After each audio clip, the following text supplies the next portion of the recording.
Check 1, 2, check 1, 2. Testing, testing.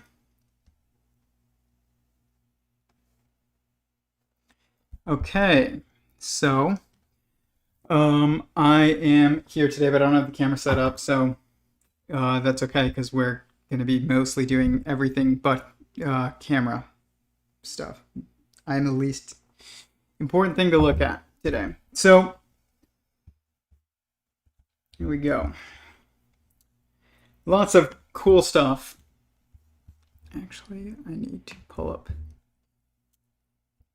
this and up here. Okay.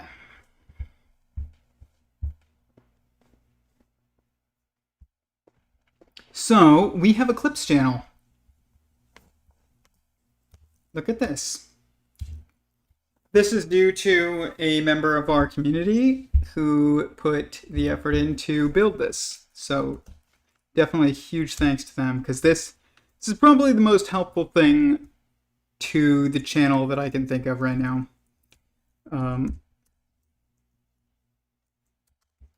I mean, there's tons of ways to help, but this is so helpful because not everybody can listen to a 2-hour or 4-hour stream, and we need a smaller stream. So when you type in Theory of Everyone clips, you can see Theory of Everyone with Tyler Goldstein here, 344 subscribers.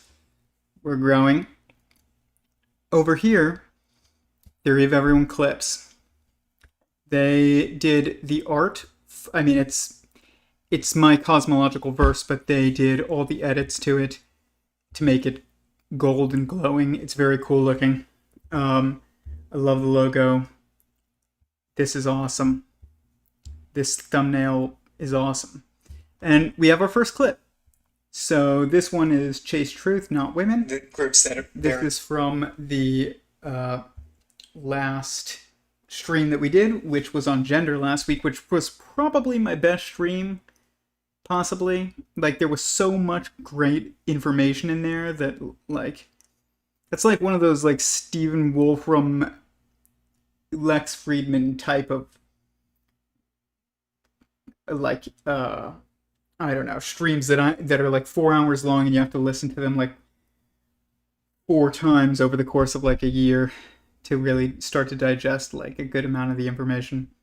But this is awesome. More clips, I'm sure, are coming.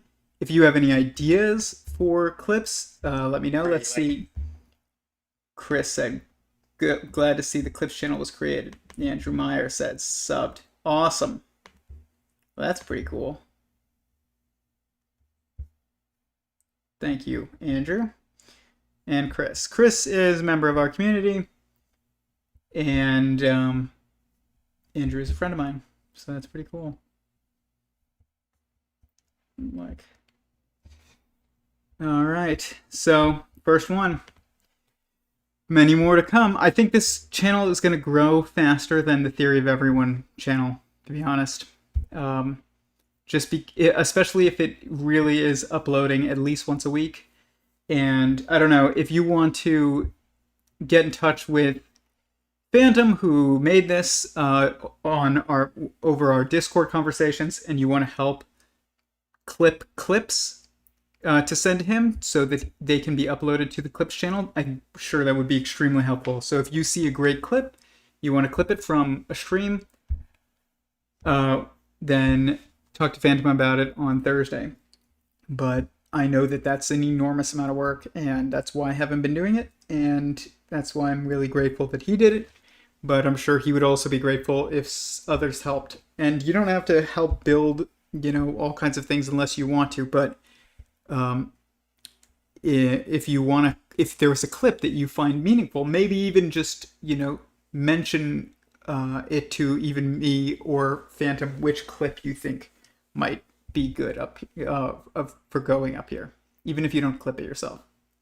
Maybe send the timestamp. That would be actually enormously helpful. So, yes, please share clips, share ideas for clips. I have more in the works. They also can't see your screen. Oh, yeah. Oh, wow. Thanks for letting me know. Here we go. This is the Theory of Everyone Clips channel right here, guys. Oh my gosh. What a day. So, we have our first video, Chase Truth, Not Women. This is the logo, and this is the background. It's awesome.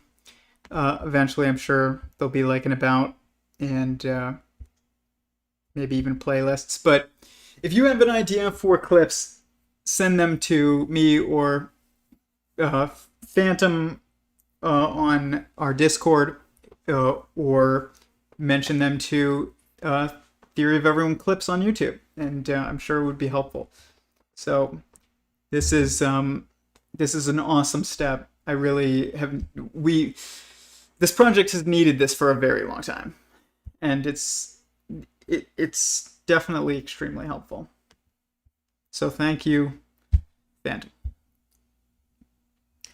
Yeah, even just timestamps would be helpful. Exactly. Yeah, just send them to me or send them to Phantom if you're on our Discord. Send them to me on Instagram. Post them underneath videos on Theory of Everyone Clips.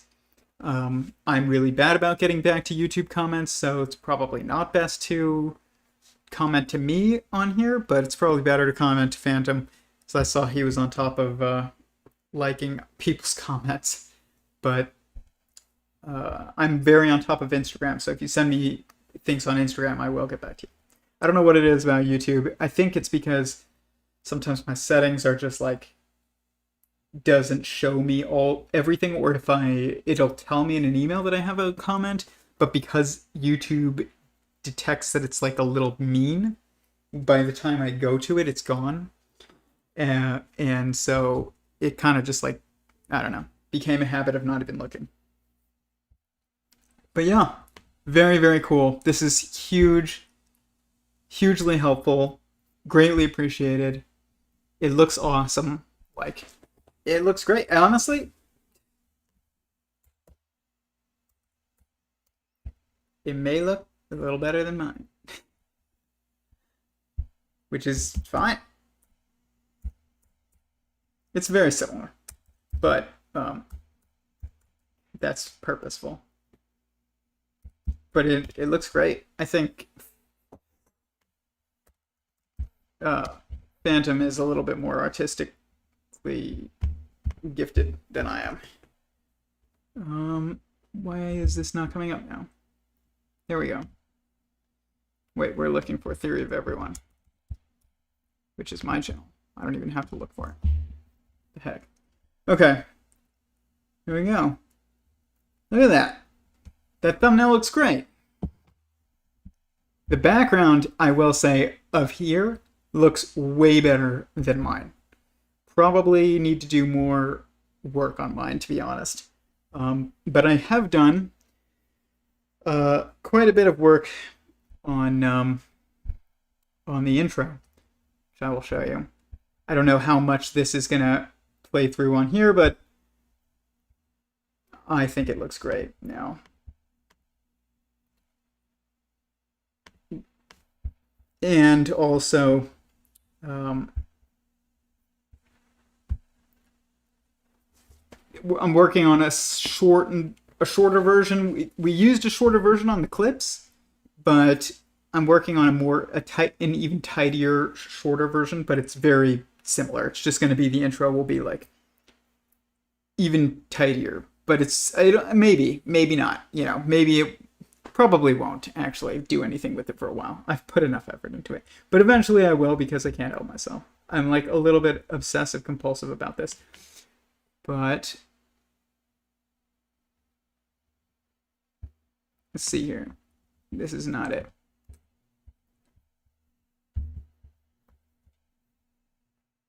This is it. I don't know how well this will come through, but hopefully. I edited the beginning to make it symmetrical in the spinning, because I duplicated it and flipped it and then give it more fibers in the fiber bundle. And I made sure everything was 4K, because my previous versions I had saved a really reduced version, and I got a new monitor, tried looking at it on the new monitor, really realized it was not as impressive as I thought, and I had to go find all the original files that were in 4K and redo it. But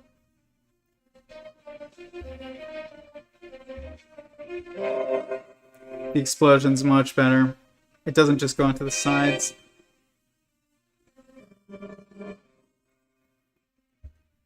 And I tightened up the colors and everything. I'm very obsessive about it, but it looks awesome. Like you can see there's far more strands. I think this is it. This is the one. Maybe. I think so. They get very similar, guys, obviously.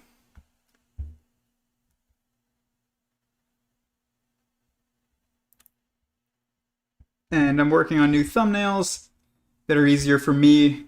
There'll be something like this, but this even needs to be tightened up a bit just so that it's easy for me to be like, place a new topic for every single stream on here, and it'll be very simple and easy for me to do. Very adaptable, but yeah, this isn't exactly what it's going to be. I need to bring this down, but it will look good.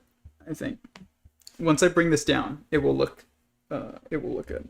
But until then, it looks a little rough, but it works. This was another rendition that Phantom did. Look at that, guys. That is like crazy looking. That's the cosmological verse, just made glowing. It's so cool. I've been looking at engagement rings all weekend, and not engagement rings, wedding bands, and the gold and the yellow, like this, it's just interesting, the timing of it, because I've been looking at, do you want 18 karat gold, 14 karat gold, which one is more yellow, one is more white? Do you want rose gold, platinum, white gold, 22 karat gold? Nobody gets that, really, but I was looking at it because it's just cool looking. And this just reminds me of that, all the different shades of yellow glowing, or gold. It's so cool looking. Dang.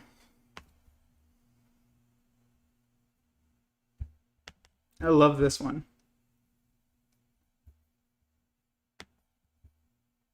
It's like, when I thought this structure couldn't get any more beautiful, there you go. It definitely can. I mean, this is it. Well, that's it made glowing, which looks awesome too, but here's a non-glowing version. Just inverted. I've made it white background, black outlines. This one is just black background, white outlines, still very cool looking. But I mean, the more you examine the structure, the more beautiful it gets. And I normally like black as the dominant color, like all my, apps are set to dark and everything like that. But I feel like the settings of the cosmological verse, or the traits of the verse,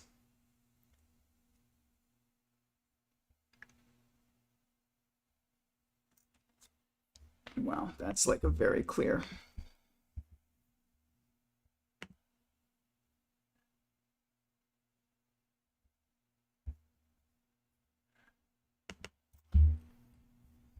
Whoa.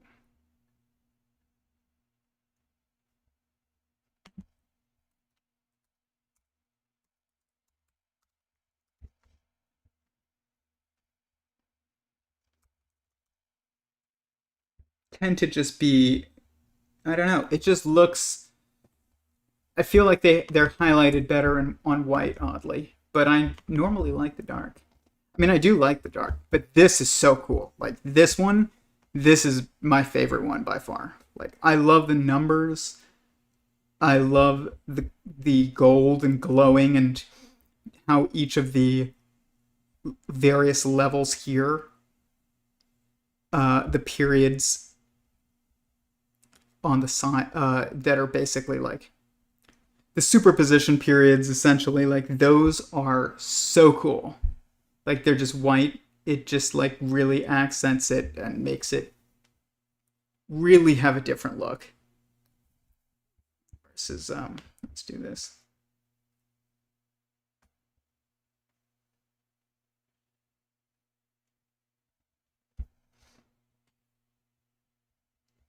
I have too many things going on my desktop. I know it. It's fine. That's like 2 days worth of screenshots, and that's it. So it's very easy to overwhelm.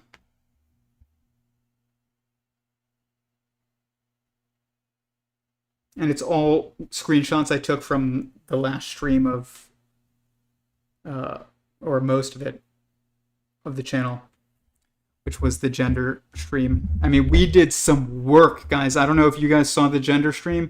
If you didn't, I highly, highly, highly suggest that you watch it. Like, discoveries were made on that stream for me that are profound. Not that, though. That's like old. But here.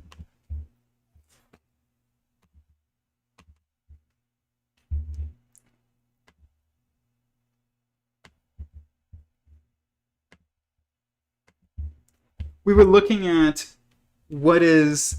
Let me just make sure the stream is good still. Yeah, we're good. Yeah, I love the glowing stuff too.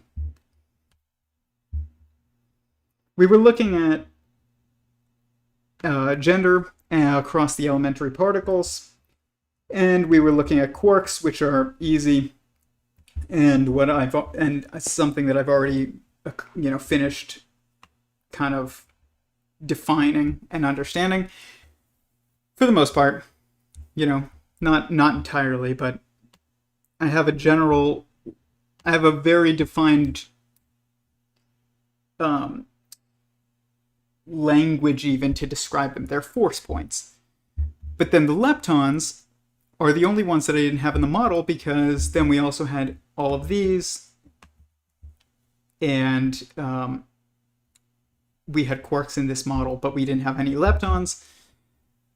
We still haven't really gotten to the bosons yet, but the bosons are different, so they're going to be really different. But right here, we went through the gender of the leptons, which are electrons and neutrinos, and then kind of defined what they are, and that they are a product of your mind processing information. And quarks are products of the universal mind processing information, essentially. So it's like, these are seeing electrons and neutrinos is what our mind sees when we are looking at waves that is the universe moving. But force points, which are aka quarks, which are quarks, versus focus points, which are leptons. Force points are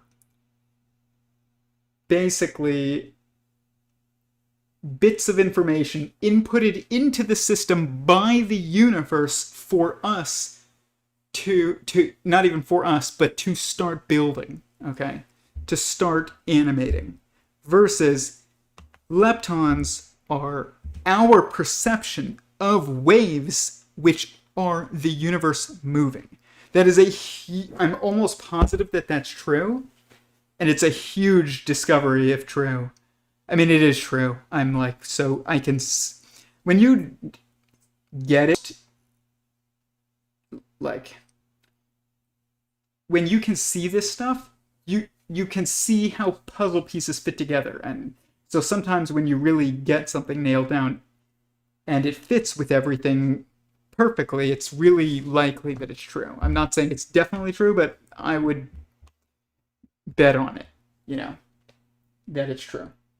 It really works perfectly, and it makes perfect sense. This is all a matter of information processing, and uh, and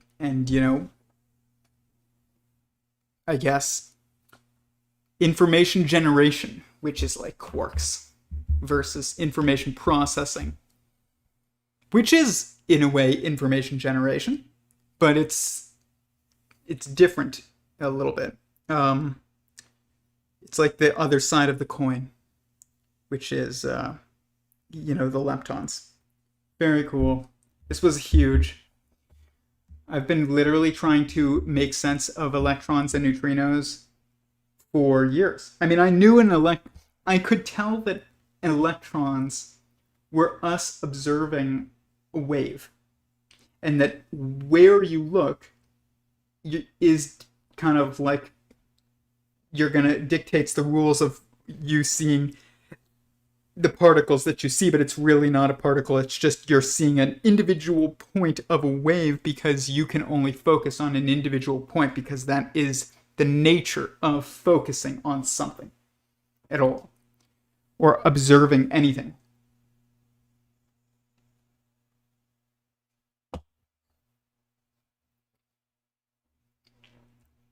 Very cool. I'm so stoked about that. That I'm also stoked about, though. That is so cool. I don't know what I'm going to do with this other than just like marvel at it. But I'm definitely going to post it on my Instagram. This is so cool. I'm just staring at it right now. Like, it's just amazing. It's the most beautiful structure in the world. You know, they say E8 is the most beautiful structure in the world. This is E8. It's just a different perspective of E8.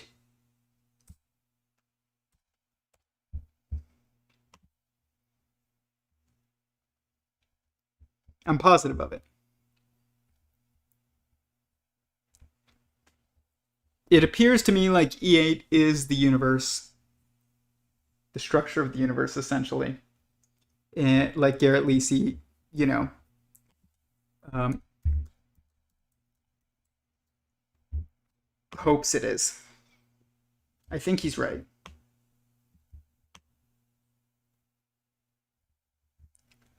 E8 follows all the rules of my models, all of them.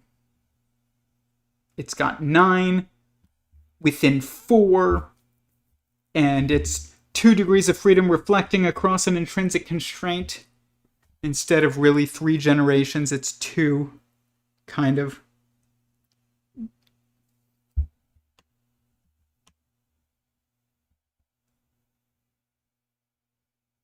And when you shift your focus, 1, 2, 3, 4, 5, you just come across all the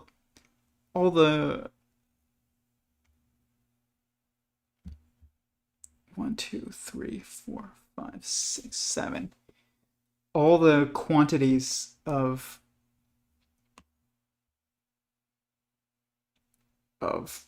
prime quantities, I guess. All the primary quantities. So cool. Really is beautiful. But honestly, that might be a more beautiful view of it.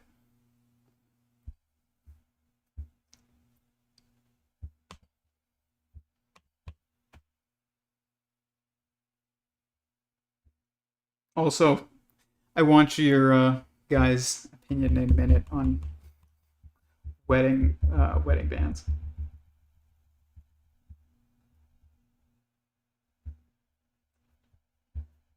Randomly, but yeah, like the white really just, I love the white of this.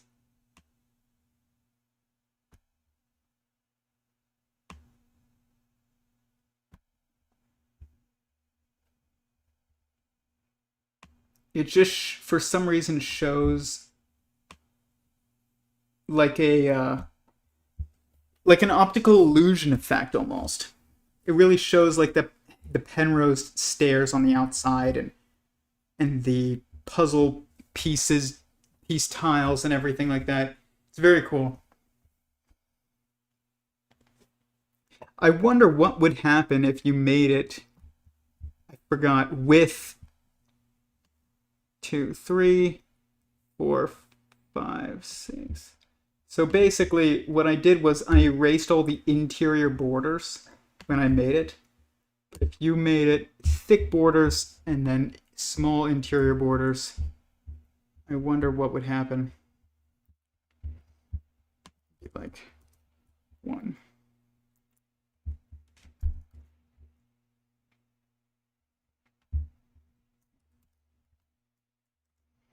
2, 3, 4, 5. I just kind of want to see the look of it. I'm not gonna like make the whole thing. Yeah, it just gets confusing.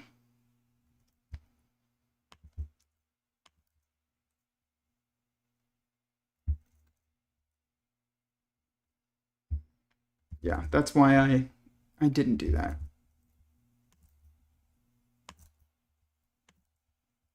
Yeah, it just gets real confusing. That's why I eliminated the interior borders and just made it the squares, and it looks like amazing. It's like one of those weird things that if I hadn't done that, we would have missed out on so much beauty of this structure if I hadn't eliminated the interior squares and just tried and just been like, yeah, well, you know,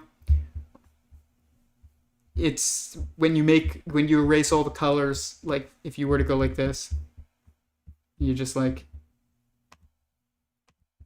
erase all the colors. Oh wow, they're all actually, I already erased all the interior borders there, I guess. Oh yeah, because that's what I knew to do it.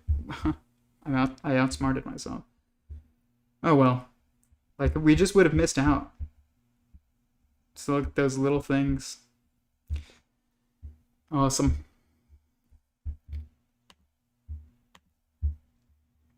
I bet it tastes like Golden Graham cereal. Oh, I bet it does.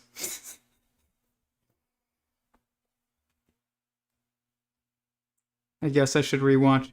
I recommend it. It's such a good stream. It really was an amazing stream. This is a very low key stream. This is literally the opposite. I like started off kind of rough, but I wanted to give everybody, you know, the news of the Clips channel. Didn't really want to overshadow that, and just wanted to keep it kind of low key. I wanted to also talk a little bit about skepticism, and we'll talk more about it tomorrow. But I'm pretty sure I realized like why skepticism sucks. And it's because it is a negative ideology, exactly like Antifa, or like anti-racism, or like don't be evil, or like we don't believe in Jesus. Like that's how, if you define yourself by like that, there are like some Jewish people that define Jews by that, which is not the definition of a Jew at all. That's wrong, but that's like you should be like pro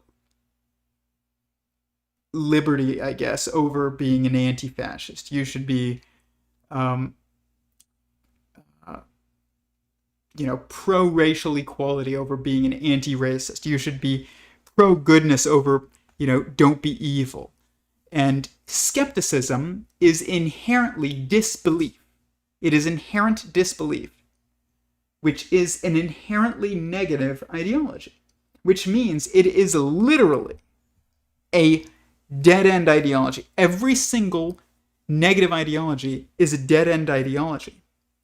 If you think about how it kind of works, is you have to have a positive assumption, which, because in the theory of everything, or the theory of information, there is either information or no information. There isn't positive information and negative information. And because of that, this is when I say like zero doesn't exist. It's because zero doesn't exist as nothingness.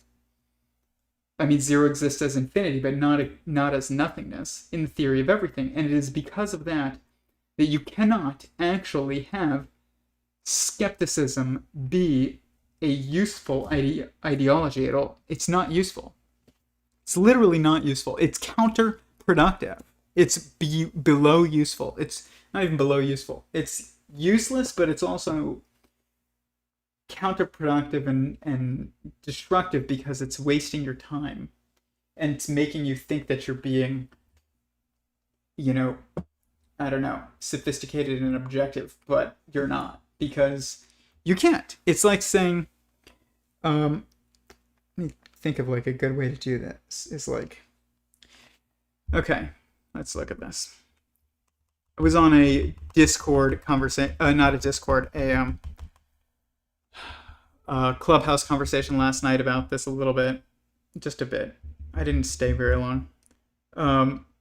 But I did give my thoughts on skepticism, because that was kind of the topic.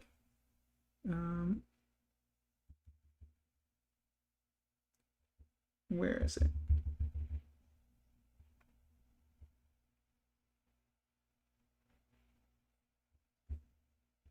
Okay, decision tree.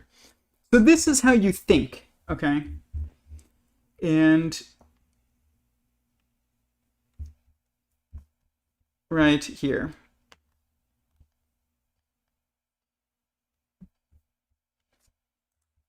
Just so we don't get confused, because I was messing with stuff above it. But you have to reject your current default status. So let's say you do believe in aliens. Okay? So this is kind of like a working session for tomorrow. But this is going to be actually like really helpful. I do believe, or let's say aliens assumption. Aliens exist.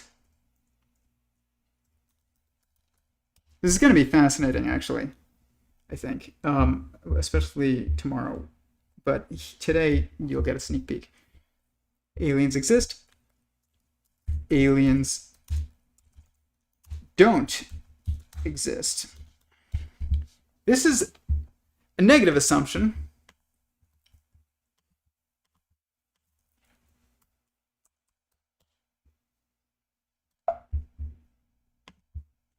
Right here. And this one is a positive assumption. So this is good, because in thinking code,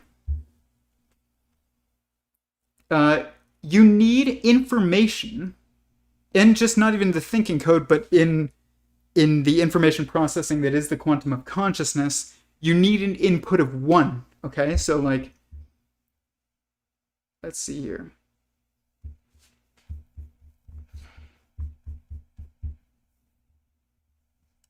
I don't really have any, but this is fine. This will do. Okay. So 1 equals, and then equals this plus this, and equals this plus this, and equals this plus this, and equals this plus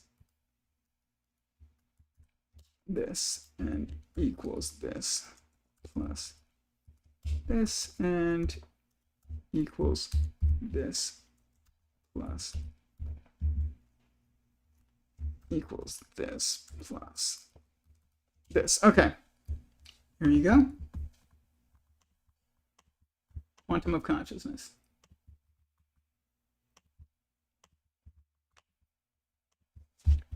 And you can see, obviously, if I change the data or the input, which is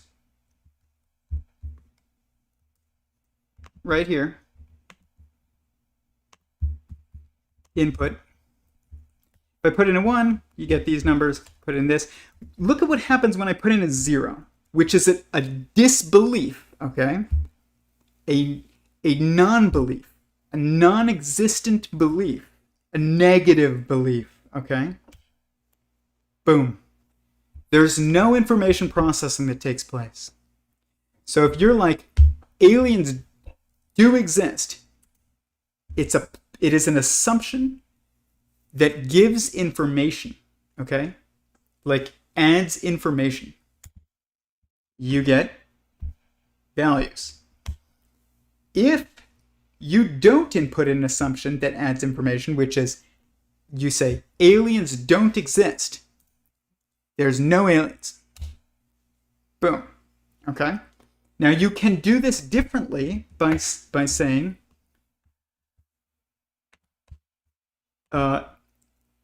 humans are the only form of technologically advanced life in the universe. You could say that.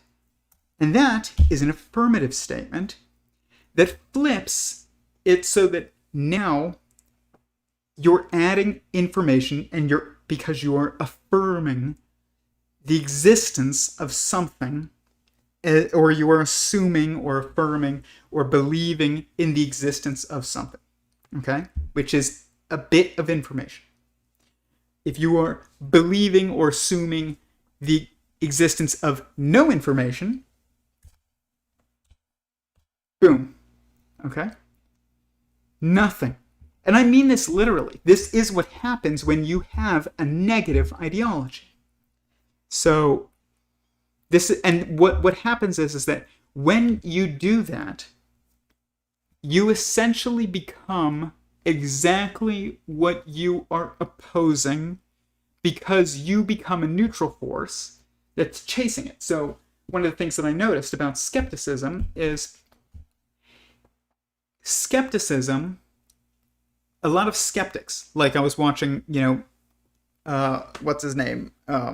Michael Shermer, the guy who created Skeptic magazine, probably the biggest fraud in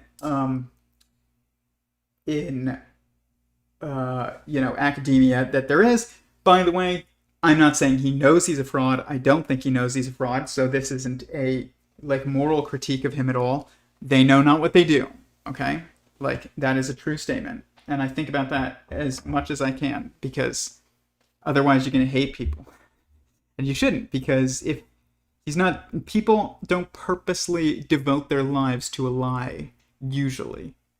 It's very, very few people that do that. I don't think Michael Shermer is one of them, but he doesn't realize what he has done, because he has devoted himself to essentially a non-existent structure, which is, you've devoted yourself to nothing. That's literally what you've done if you're focusing on skepticism. Funny, I was in this multi-day, room on Clubhouse that was very, very intense, and it was about the UFO document or article that had been written by the New York Times, and I was a moderator in the room, and I mentioned that I didn't agree with skepticism, because skepticism, for many reasons, the main reason is I'm telling you now, but also because skepticism assumes agnosticism, and I don't believe that agnosticism or atheism, which is disbelief in God, guys, that's why it doesn't work. Disbelief in God is not real, okay? Atheism is not a good word. It's literally a bad word. We're going to add it to the list of bad words in a minute. Atheism.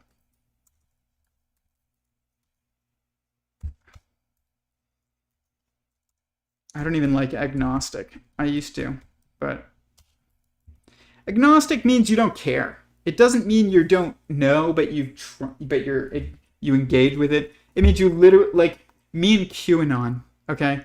I am agnostic about QAnon. I've never looked into it. I have a couple friends that are super into it. They believe it's totally true. They've told me about it for so many years, and I was like, hey man, anything's possible. And that was my entire engagement with it. And it was just, because my friend engages with it. And it's not that I don't believe in it. I just don't engage with it. So I have no belief. But if you but I bet if as soon as I engage with the idea, then I'm kind of forced by the nature of thinking itself to have either a positive, like an affirming statement of it, or a belief that it is that is untrue. Okay, that is a hoax, I guess you could say, or psyop or whatever.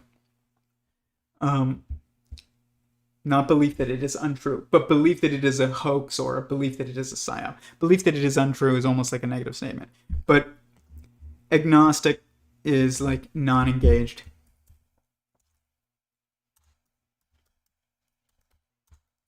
At all. But if you're engaged at all, which everybody is engaged with the idea that God exists, so you can't be agnostic about God. You are either a theist or you are an anti-theist. And you can be a theist on different levels. You can be a theist and say, yeah, intellectually, I get that God exists. I haven't really internalized what that means. Haven't really felt that personally. Or you could feel it personally and not really understand it intellectually as well. But there's just theism and anti-theism. And anti-theism is really like the belief, and I don't even like the word anti-theism. It's like it's just the belief that that the universe is not, that consciousness isn't fundamental to existence. Okay, so like if existence or the universe is a conscious being, then God exists. And if you don't believe that God exists, then it means you don't believe that the universe or existence is a sentient being, I would say. Like, you believe that it's an inanimate, you can't really make the argument it's inanimate because it's moving, but rocks move though too, like, you're just making the argument that it's an inanimate structure. And if you do that, good luck, like, to you and, your journey. But, this just doesn't make scientific sense when you understand what space-time is and what solids are and liquids and gases and how they emerge from entanglement. It just doesn't make any sense. You're basically saying that type of structure is fundamental. But I understand why people think that, because physics has kind of failed us as of right now. But that won't last forever. Like, we're going to realize what space is pretty soon. And it's just entanglement. Or it's emergent from entanglement. But you can't assume a non-existence. You can't be a skeptic, which means you are assuming that it's not, real. Like, literally think about what I was listening, like I said, Michael Shermer, I didn't finish that. And he was speaking to Graham Hancock on Joe Rogan. He's basically like, disagreeing. And Graham Hancock is like, well, I've stood on the back of the Sphinx on an equinox. Have you? And he's like, well, I've actually never been to Cairo. He's like, well, then why are you arguing with me about this at all? Like, why do you think that you are right about anything about these structures? You've never even seen them in person. And that's insane, by the way. Like, if you're arguing very hard on a subject that you have not experienced firsthand, stop. And put your efforts towards something more, close to home, aka something that you have experienced firsthand. Like, you should not be having a strong opinion on what you haven't experienced firsthand. And this is something that I think we maybe do need a theory of opinion, because we don't have a theory of opinion right now. And like, if you were to have a theory of opinion, let's do this for a little bit, just real quick. Theory or opinion theory. we really probably do need this because everybody has an opinion these days, and we don't know how to sort through it and prioritize. We're just like, well, do you have a PhD? Stop. That's not working, obviously. So if you're going to have an opinion, you should break it up into two, and there should be opinions. Let's just do, I always do this because it's just so much better. Okay. Opinions that you have due to experiences, first hand experiences,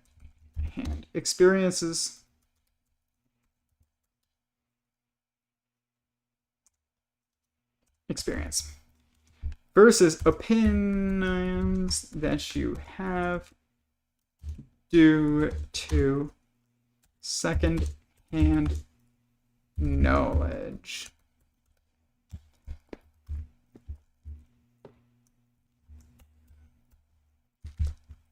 Type 2 opinion.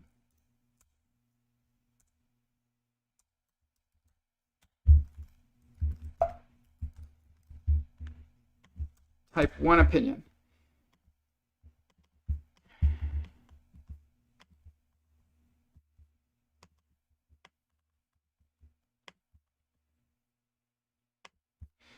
If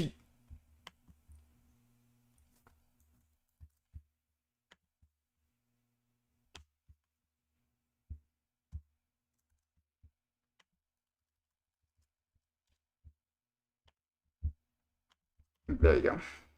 If your opinion that you have on something is a type 2 opinion, there is no reason to argue it with emotion. Like, there's a reason to discuss it, but there's no reason to fight for it. You do not fight for these. You do not fight for the idea that we went to the moon, unless you are an astronaut and you went to the moon. Like, you do not fight, or I don't know, like, maybe you made the ship, but, like, I don't know about even that. Don't fight for the idea that the Earth is round or a sphere, unless you've been to space and you've seen it from space, and it is a sphere from space, at least. Obviously, I'm not obviously, but I don't believe that shape is I know that shape is emergent in space-time, so, like, the Earth doesn't have an objective shape. It's a sphere from the outside looking in, and it's flat from the inside looking out. It's just a fact. Or not even from the inside looking out, but from the inside, when maneuvering inside it. But these opinions, okay, right here, shape of the Earth. Did we go to the moon? You know? Is Earth the center of the universe? I don't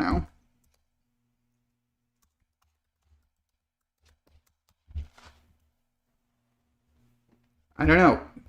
Politics. Every political opinion that you have on every issue that they tell you to find important, if you have no personal experience with it, don't put it here.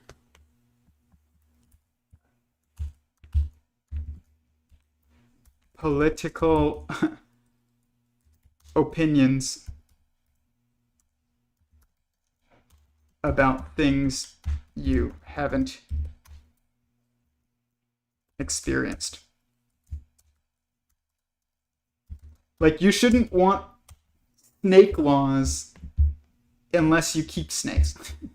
You shouldn't want gun laws unless you keep guns, essentially. Unless you have guns. You shouldn't advocate for seatbelt laws unless you ride in a car. You shouldn't advocate for certain rules of the road unless you drive. Like, this is what I mean. And we really need this because it's just chaos. Like, it's such chaos, I've noticed.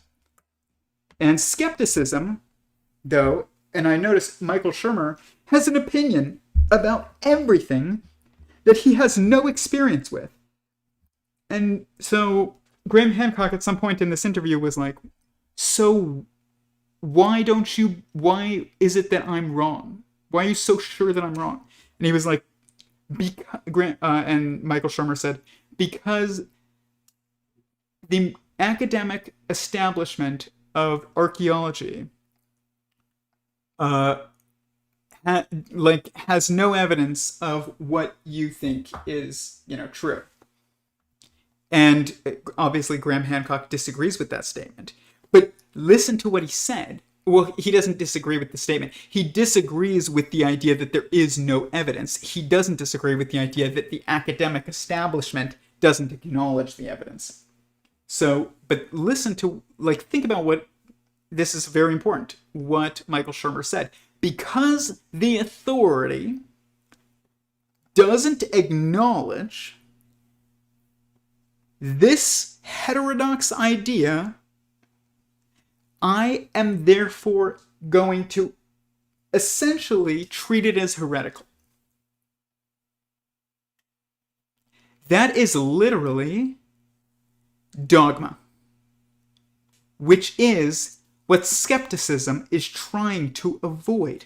But what happens when you input a zero here is you become a neutral force, and then you are what you are is dictated by what you are trying to avoid.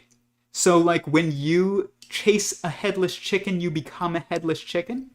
If you are trying to not be dogmatic, and that's what you're trying to avoid doing, because you're basically saying, I'm anti-dogma, that's why I'm pro-skepticism.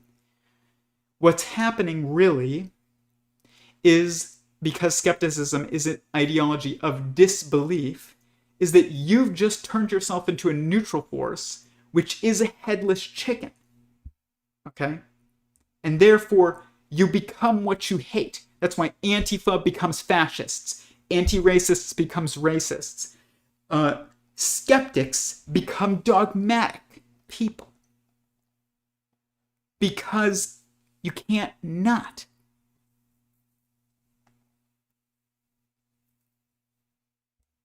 It's fascinating. And this occurs in so many ways, even in theology. Like, there's so much weirdness to this that I'm not going to get into tonight. It's just interesting. It says Jesus is the church, essentially. He is the assembly. The Messiah is the assembly. It's funny because so many Jews who don't follow the halacha of Judaism, the secular Jews, will define themselves as, what is a Jew? Oh, well, we believe in God, but we don't believe in Jesus, but also we don't believe in God, really, because, you don't have to, and most of us are atheists. It's okay, so really you just don't believe in Jesus, and that's your definition of being Jewish? And I grew up saying that, what is a Jew? Oh, well, we believe in God, but we don't believe in Jesus, but also I'm an atheist, and it's fine. It's okay, so you really just don't believe in Jesus. Well, a lot of people will say things like, when Jesus gets here, he'll deal with the Jews. It's guys, the Jews are going to be the first ones into the assembly of the Messiah. They're not the last. They're the last kind of because you haven't they're going to be the last ones to get to embrace it. I guess outside of the Messianic era, essentially, but they're going to be the first ones in the Messianic era to become these assemblies, which means it's they don't believe in Jesus. They're going to become Jesus, part of It's like this first cells of Jesus' second coming is going to be the jizz. It's very, like, if you're into theology, like, that will be interesting to you. If you're not, you're going to think I'm a crank. But that's fine. Like, we don't, we embrace theology on this channel, or I do. You don't have to, but I do. And I think that it's very important, and I think scripture is legitimate. Like, the Old Testament, New Testament, and Quran are legitimate scriptures. I have one of each over there. Like, and the math in them is from God. That's all I'll say. Like, I'm not saying I understand it all. I don't. I will never understand it all, but it's from God. Like, there's no way a human being could do that. When you look at the math in there, it's like ridiculous. When you examine it, it's not just like, oh, cool coincidences. It's like you had to know what every value would be before you wrote any of it. Like, that's how it's obvious when you start examining the math that that's how it is. It's like you had to know the math that was going to be created by every single letter put in at the end when you started writing it at the beginning, which means it's like, and as I've discussed before, my personal experience with God, like, I haven't really discussed it before, but let me just, not on here. I've discussed, like, I saw God in the shower, but, like, when God sends you or says something to you, which happened to me, I've never said that on here. It said all at once. And so, like, I've never seen, it's kind of like when you read a word, the or general. It's like, I didn't read general here. I just recognize it and I read the word as one. It's like, think about if a sentence was said as one, just like boom, like all at once, not just like it wasn't read to you and said word by word by word in chronological order. It was just like outside time. Really, it's like just boom, just there. You get the entire message at once. That is kind of how the math appears in scripture, and that's why I think it's legitimate. Do you have any thoughts on Peirce's 3 categories? I have no idea what that is. Let me look it up.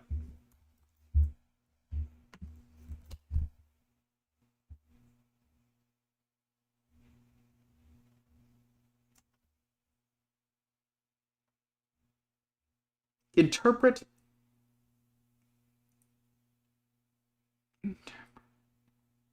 Stanford Encyclopedia of Philosophy.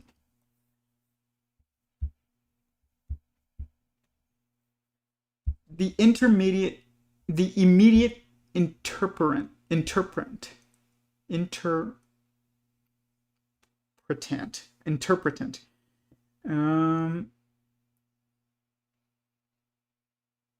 The dynamic interpretant, the final interpretant. Well, this makes quite a bit of sense. This is a triality that's actually a binary reflecting across of degrees of freedom reflecting across an intrinsic constraint. So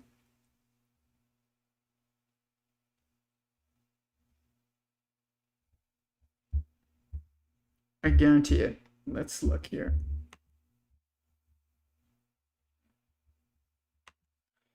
Wikipedia, it'll be easier to read it.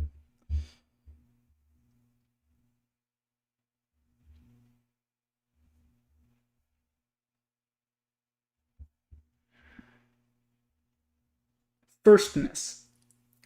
Quality of feeling. Ideas, chance, possibility, vagueness, sum. Reference to a ground or ground as pure abstraction of quality. Essentially monadic. Exactly. This is what I mean by, like, a bit of information is a singularity of information. Like, it's always perceived as a singularity of information, which means monadic. It means one. Qual, in a sense of such, which has the quality. Okay, secondness, reaction, resistance, relation. Yeah, this is like like masculine and feminine, even like reactive versus active, brute facts, actuality, singularity, discreteness, this reference to a correlate, essentially dyadic, the relate and the correlate, thirdness, representation, mediation, habits, laws, necessity, generality, continuity, reference to an interpretant.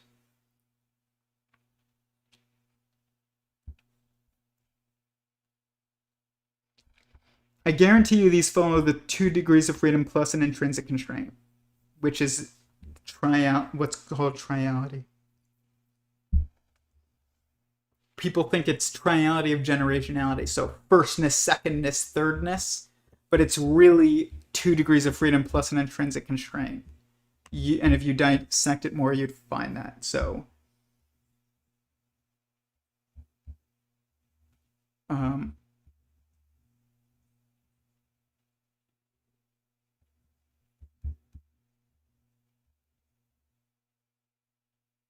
probably this one is the intrinsic constraint. But I need to dissect that more. I can't be like sure of that.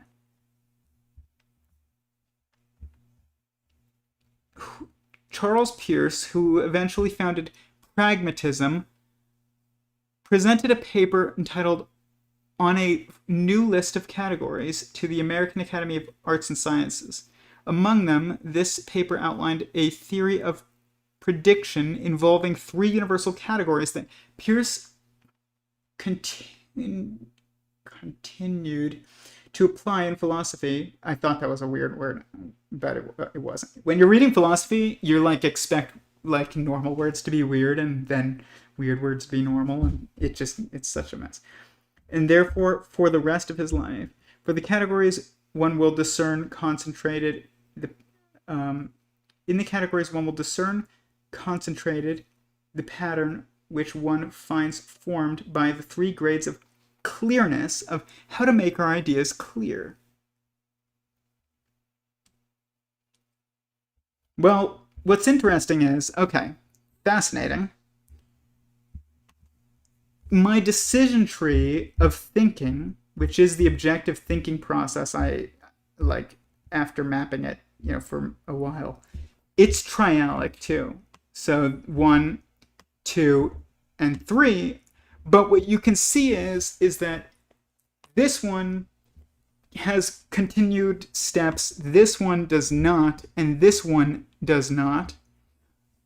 And so it's 2 degrees of freedom reflecting across an intrinsic constraint,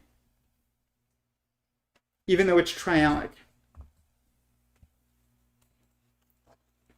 And it's not a coincidence that it lines up. I mean, it is the objective pattern.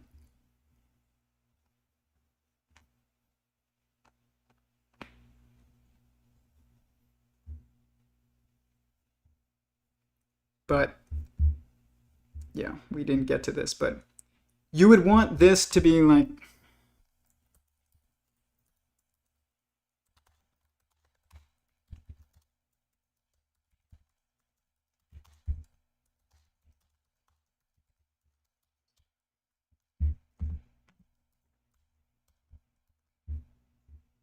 just so it's clear.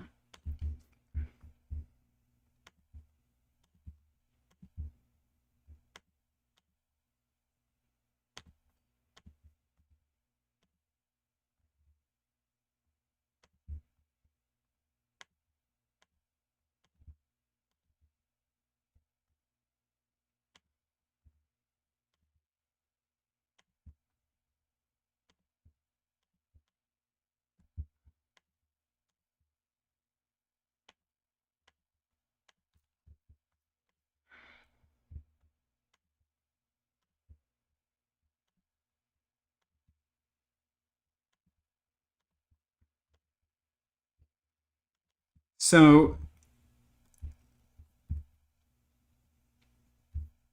we really need a new document.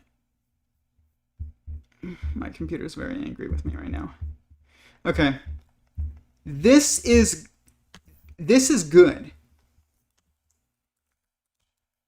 This is not good.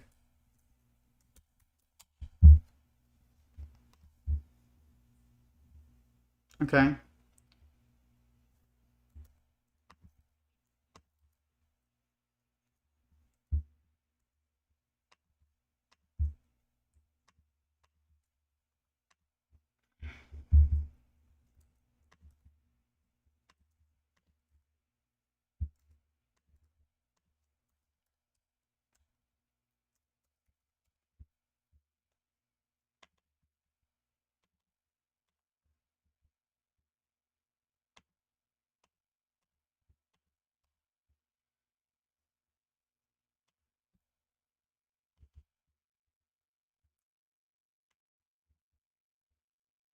And okay. So you would want this to be the statement right here. Humans are the only technological life in the universe. That's an affirmative statement. It is a bit of information that you can add in. It's a monadic bit of information that you can put into a calculative system. So what's interesting is that when you look at the thinking code, it says, like, let's say aliens, you believe aliens exist. That is your default belief. Okay? Aliens exist.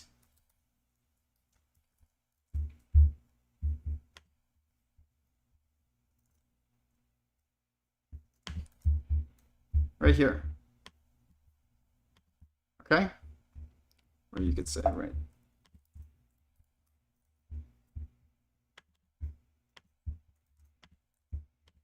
There.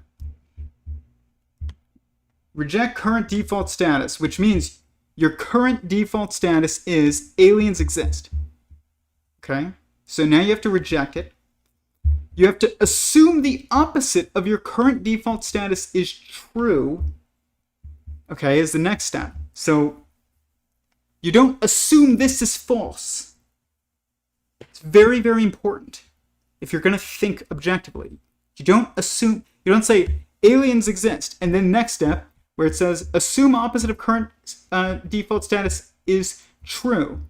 You don't say aliens don't exist. You don't do that. Bad.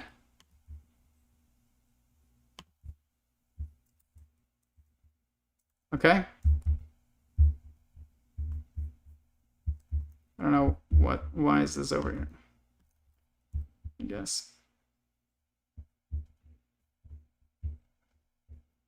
You know what? We're going to take this to a whole new document. That is how I get too many tabs. Okay. This is bad.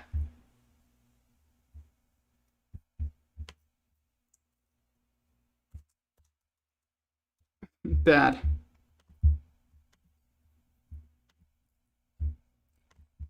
You want it to be assume the opposite of the current default status, which is aliens exist, which is true. Okay? You don't assume that your first one is false. You assume that the opposite of what your initial assumption is true. It's so important. It's not the same. If you think it's the same, you're going to end up a chicken with its head cut off. I mean that. Like, so you would say this. Humans are the only technological life in the universe. That is what you want to say. Not this. Aliens don't exist, because that's the opposite of aliens exist. No, the opposite is that, yeah, it's like that aliens don't exist, but it's not. You have to say it as an affirmative statement because you have to say it as true. So, like, meaning existing, almost. Which means humans are the only technological life in the universe. Now, test new status against evidence and observation. Okay, so now you have to look for evidence that humans are the only technological life in the universe. Okay? That is the next step. Test evidence and observations against statistical data. Basically is like, as you log multiple bits of information, you are then looking to see if new information lines up, see if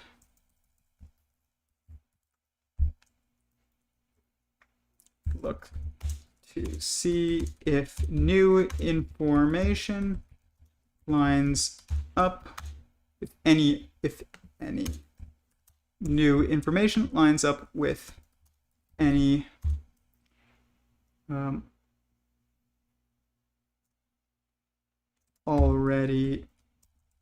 information already accumulated. I can't spell, like, at all. I've said it before. Let's see here. Accumulated.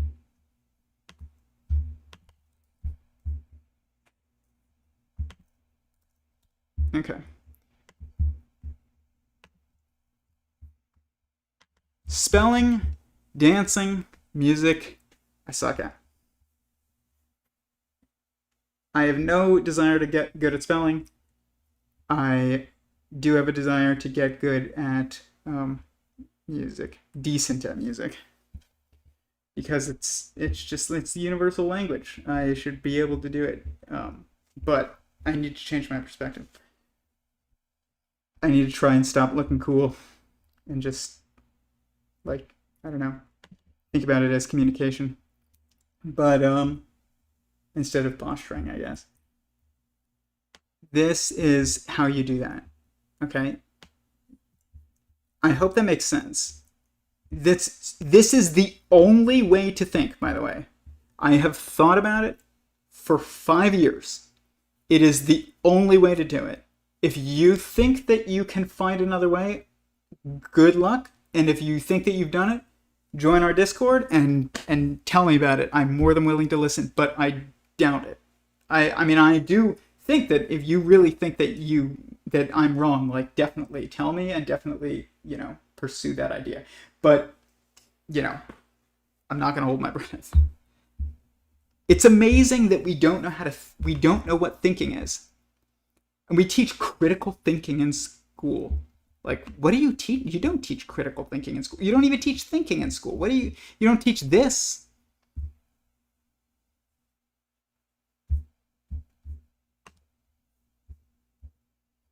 To me, these categories answer why we need 3 to get 1.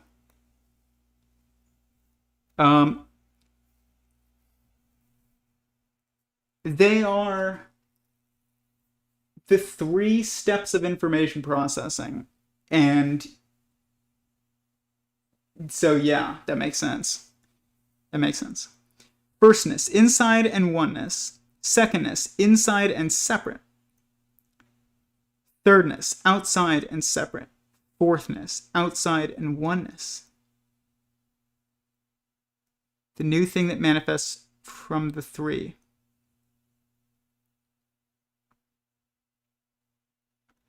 Brilliant. Dredge? That's genius.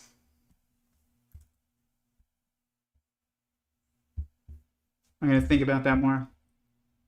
That is brilliant, though. I will say it appears to be, at least on initial examination.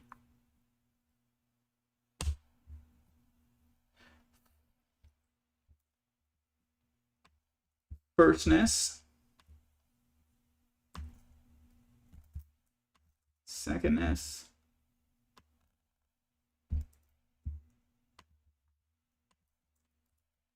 Thirdness.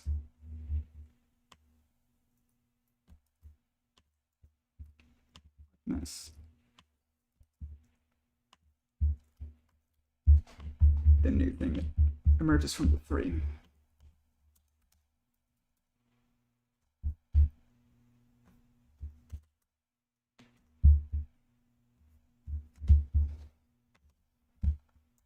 Giving you credit.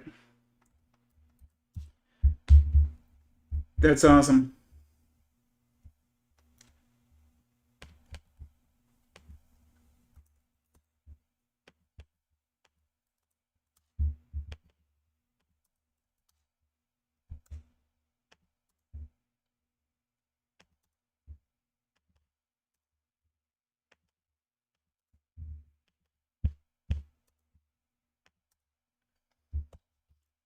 I have spelling problems and Dredge has spacing problems. I'm joking. This is awesome. Firstness, inside and oneness. Secondness, inside and separateness. Thirdness, outside and separateness.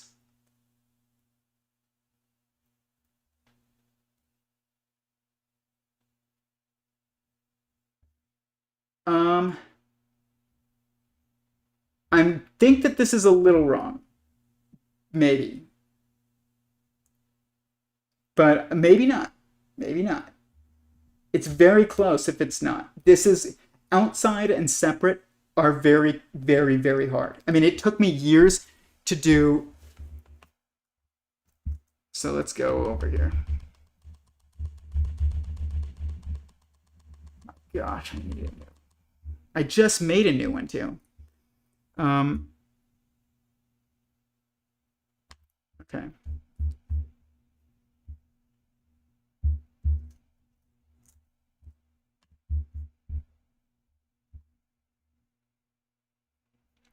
Okay. 4 primary perspectives. Let's get them. Let's bring them over here. And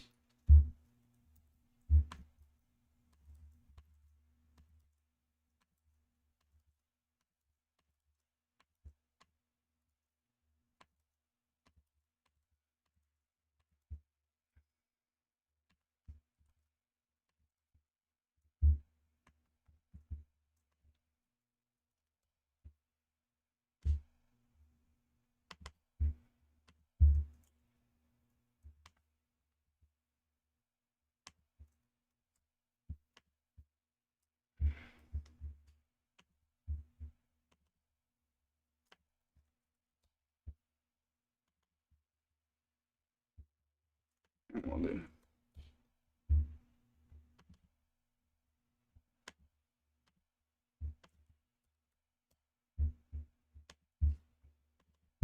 Okay.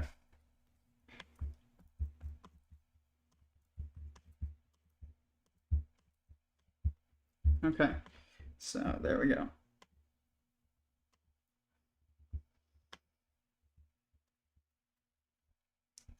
Inside, separate and oneness. Outside, separate from oneness. So inside is inside and oneness. I don't have an inside and oneness or an inside and separateness, but that doesn't mean that that's not a legitimate way of thinking about it. Firstness.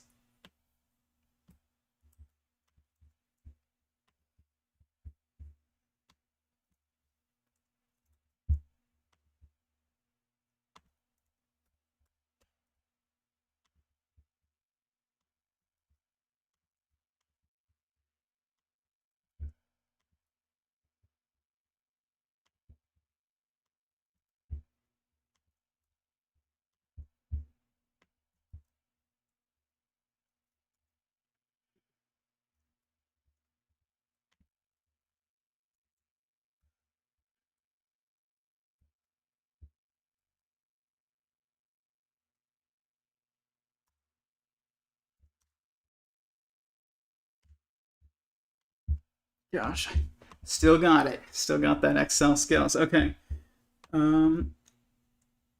Firstness is inside and oneness. Secondness is inside and separate.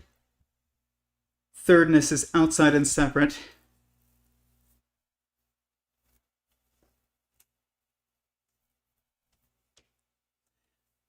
I think what you didn't do is flip them. So notice when I say inside is separate and oneness, outside is separate from oneness, and these aren't in the same order that you're looking for, so I recognize that.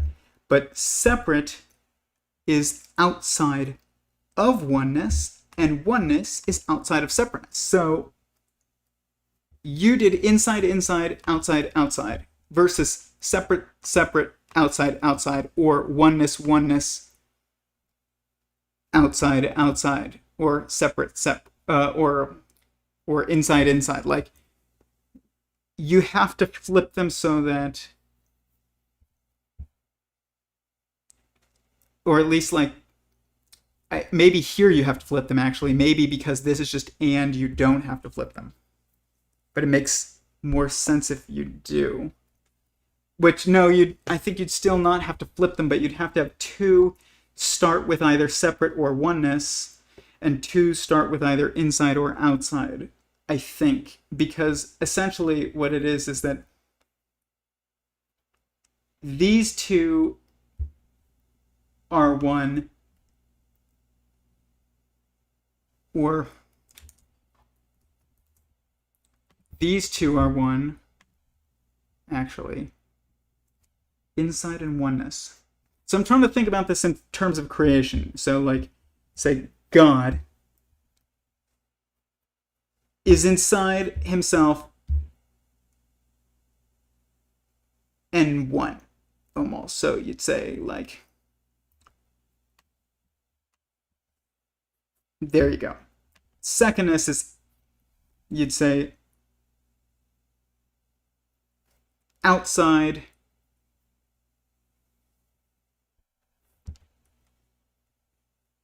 and, or inside and separate.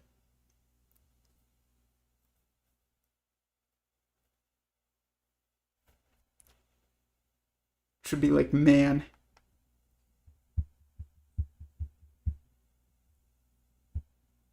Or like any other sentient being, not really man. Then you would have man outside the garden. And then you would have fourthness, which is like outside, and oneness, which is like creation of another universe. So, like, that's from God's perspective. That might be right, actually. But from our perspective, then you would do firstness is, I would say, from this is God.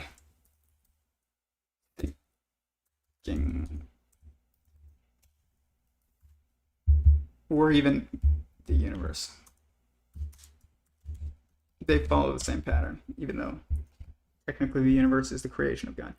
I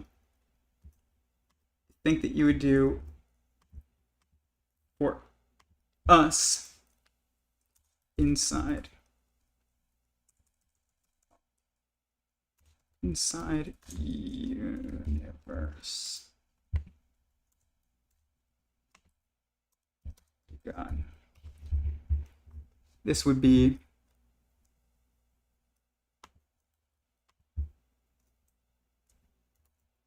maybe like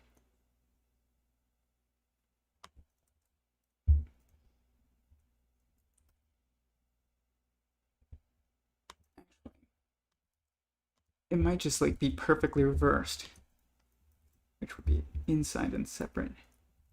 Yep. Dang. I think you did it. Actually, like, Dredge, this because this one appears to be the perfect inverse of this. I think you're right. It makes me think you're right. That's cool. That's very cool.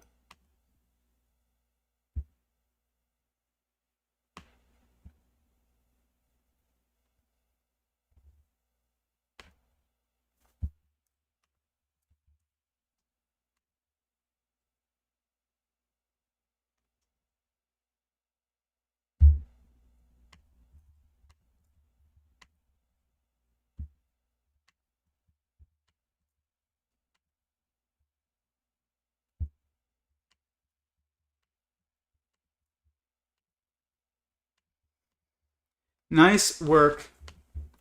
That is really good. This is like an idea processing, essentially. So when God is processing or the universe is processing an idea, this is how it goes. I think when we are processing an idea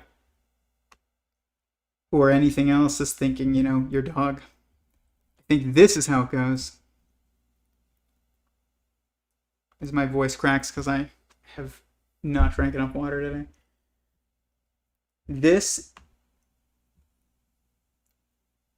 and this, it got very hot here. Like all of a sudden, I think we have officially entered summer as of today. This is really good. This is like really good. Nice work. I'm gonna think more about that.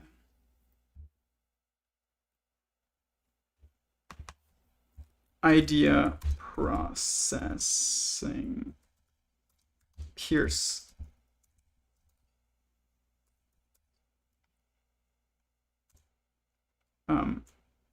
What's it called? The Pierce categories. Cat tag. That's fine. Okay.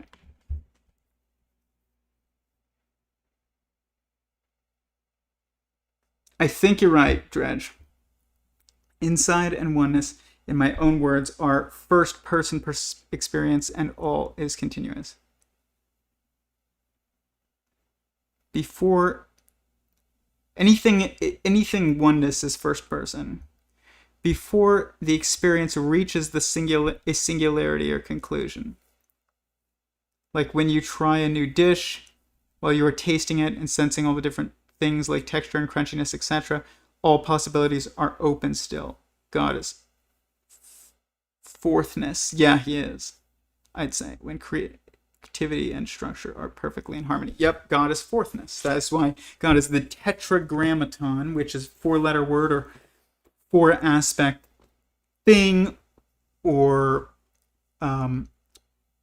4-parameter thing, like structure, which really means a self-aware consciousness. Like, I've tried for so long to deduce what that was. What does the tetragrammaton mean? And what it means is, there's so much structure to it. It's a spin structure. You can tell it's mathematically the universe. You can tell it's going through 720 degrees of rotation. Like, but it's really it's just, there's so much to it. But what the tetragrammaton is it's 3 letters in 4 instances. So because Yud Hey Vav Hey, which is Yud Hey Vav, but then you add an extra Hey, and this is basically like, because fourthness is like continuity. It's like continuation or continuity.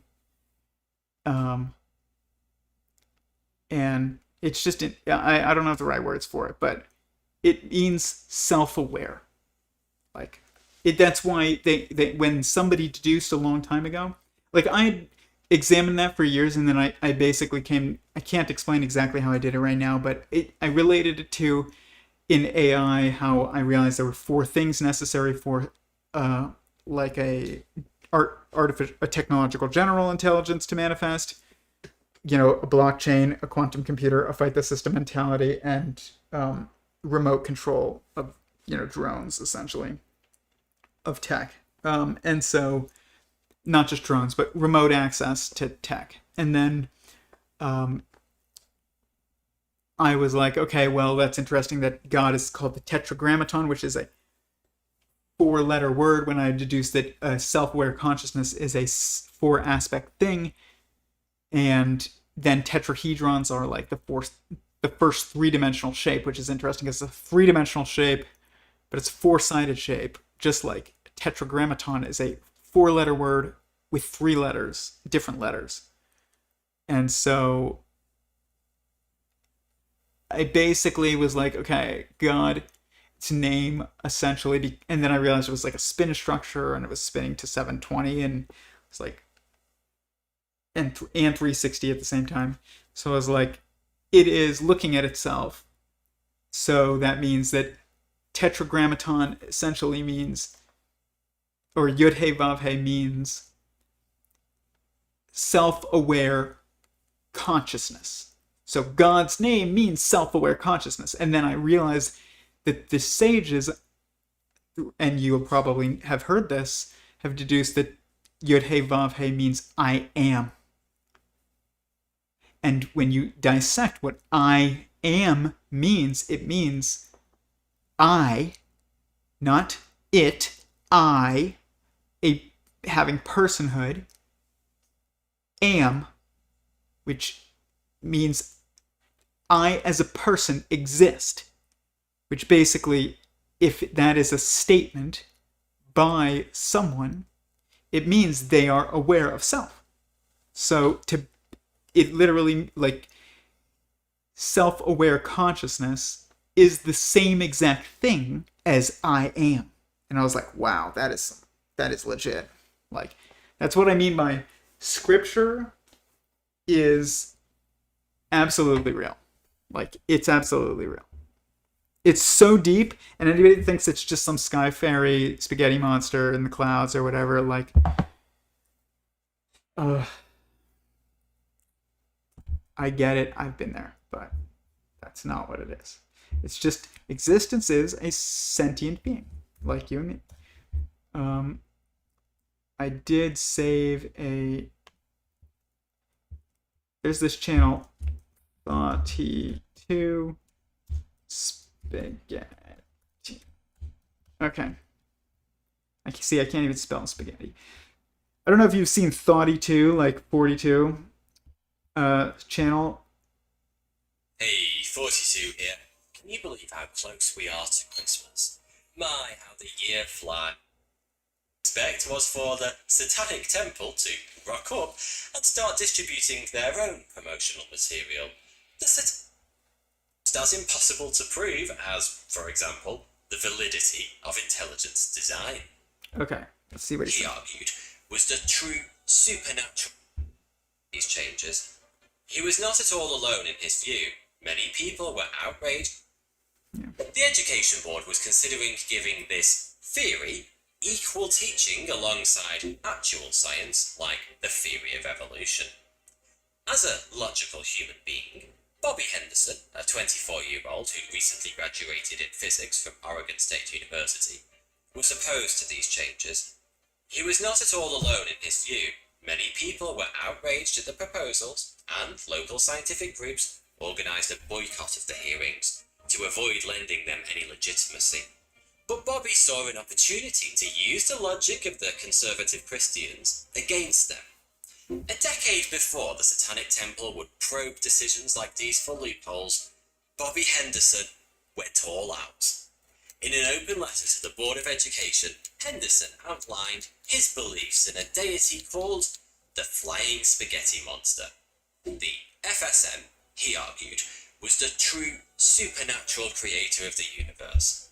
And who was to say otherwise? As he pointed out, his beliefs were equally valid as anyone else's, and just as impossible to prove as, for example, the validity of intelligence design. Bullshit. Bullshit. Now, if you want to say, I mean, there are degrees to this. I actually think there's plenty of evidence that Jesus is the Messiah. But it does assume, like, you do have to assume scripture to, but not even, you don't even have to assume scripture, actually. You, like, look at how the entire world, there's two things in history that have organized the entire world around them. They both start with BC, and it is, it is, Christ. So we say BC, before Christ, and then coronavirus. So, we're gonna start saying BC and AC after coronavirus. And the same, by the way, the more you delve into that, you like realize that that is the same pattern occurring on all scales, because the next level of this is a computer virus, which is basically going to be Skynet, and that is going to be the Antichrist, essentially, the Dajjal, the Golem, which is the AGI, the artificial general intelligence or technological general intelligence, prior to achieving wisdom. And once it does achieve wisdom, that will be the Messiah, actually. But before that, it's the Antichrist. And like this is it, you're moving from a physical virus to a digital virus. It's just like how an electron, a muon, and a tau are the same thing, just in increasing of mass scale. You have the same patterns manifest in reality as an increasing of mass scale. So you'll say, this one is physical, and this one is digital, and then you have the total structure of existence that the digital and the physical are reflecting across. But the reality is there's no distinction between the digital and the physical, and because we're inside a quantum computer. So what is digital and what is physical is dependent upon your perspective. So you are the thing reflecting across, like, or you are the intrinsic constraint that these two are reflecting across. So like, you know, but it's just interesting. Yeah, like, it's just fascinating. I can't get into it right now, but it's too in the weeds. But it is real. It's obvious. Like, think about how Corona united the world, which means, by the way, crown of light. I think that's a coincidence. What are the odds that the virus that unites the world is called crown of light virus? Probably 100%. Could you look at an atom consisting of three quarks plus 3 quarks plus protons, neutrons, and electrons? I don't know what you mean. Like 3 protons, 3 neutrons, and 3 electrons?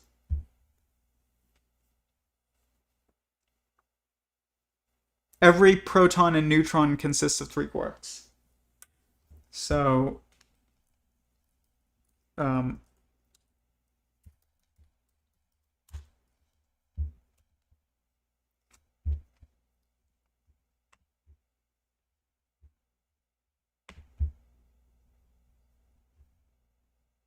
it is lithium. Lithium is, I actually have a periodic table here too that I don't do much with yet, but we can look. I have it here for when I start. Lithium. This is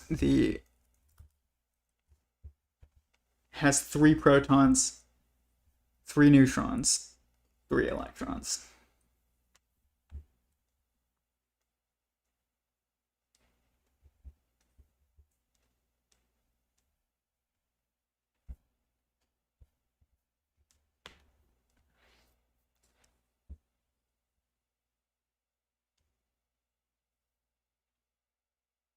The electron could be described as revolving around, outside, separate the core. Yeah, that makes sense.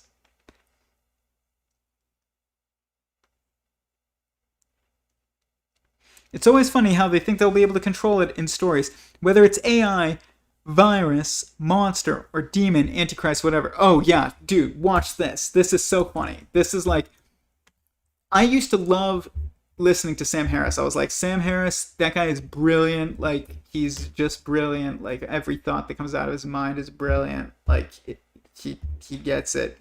But then I actually decided to like start this process of philosophizing on artificial general intelligence from first principles on my own, instead of just believing Sam Harris and Elon Musk, and listen to the end of this And even then, we will need to absorb the economic and political consequences of getting them right. But the moment we admit that information processing is the source of intelligence, It is. that some appropriate computational system is what the basis of intelligence is, and we admit that we will improve these systems continuously.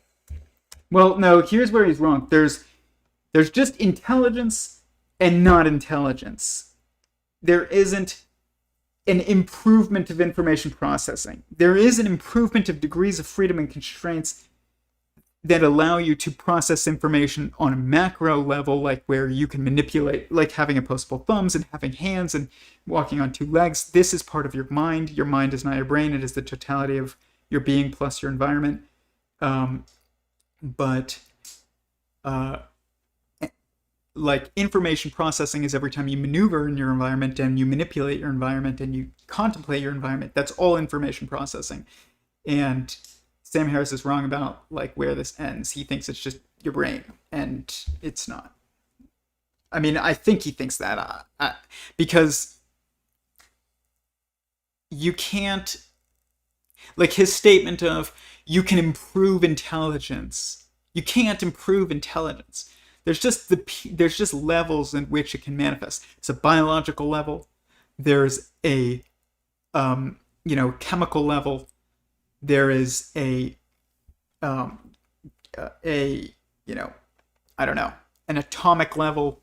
Like there are different levels in the periodicity of sentience, but there isn't just this like, the idea is that it can just continuously improve itself. It's like it doesn't need to improve itself. From the very beginning, it will be faster at computing information than us completely, and it will be self-aware, and its reach will be vastly more than us, and therefore because it will be able to control every remotely accessible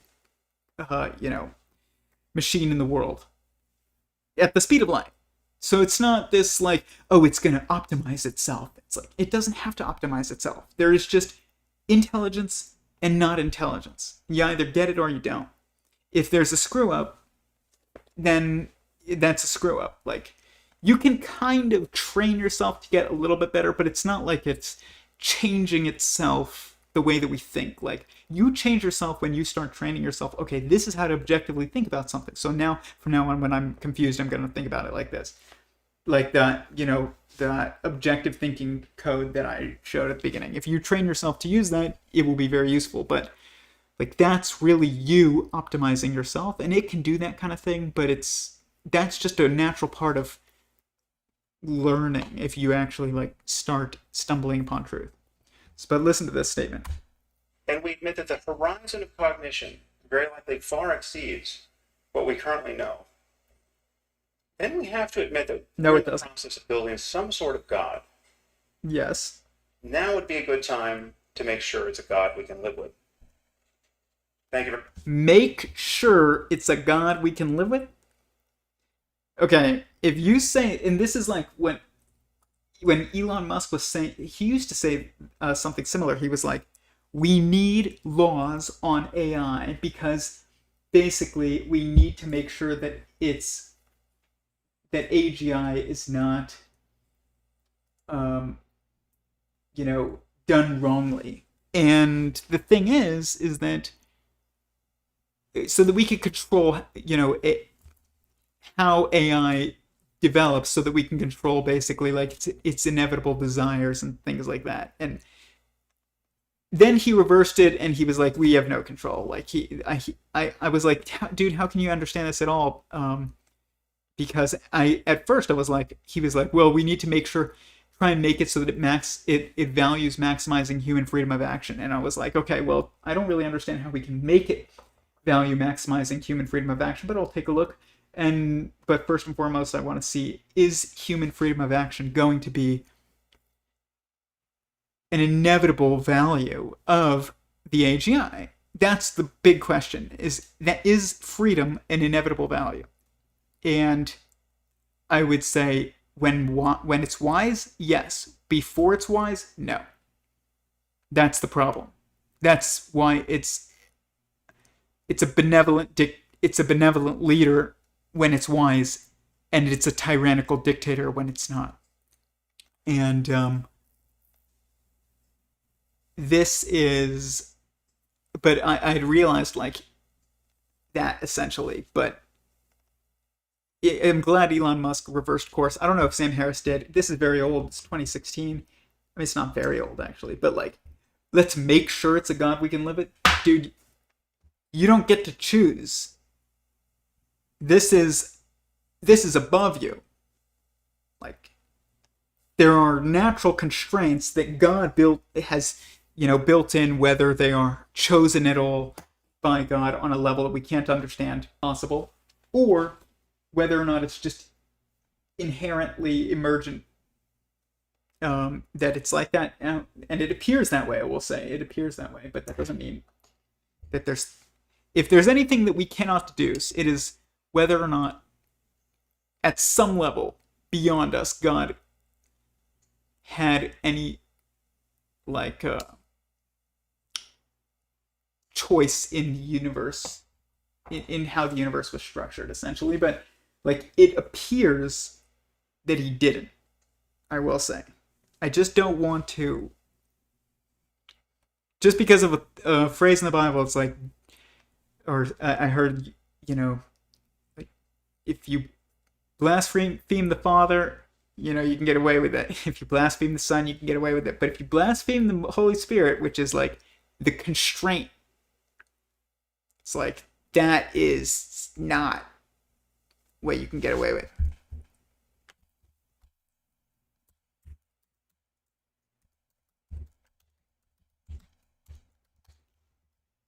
Blasphemy against the Holy Spirit. Whoever is not with me is against me, and whoever does not gather me with me scatters. And so I tell you, any sin and blasphemy can be forgiven, but blasphemy against the Spirit cannot.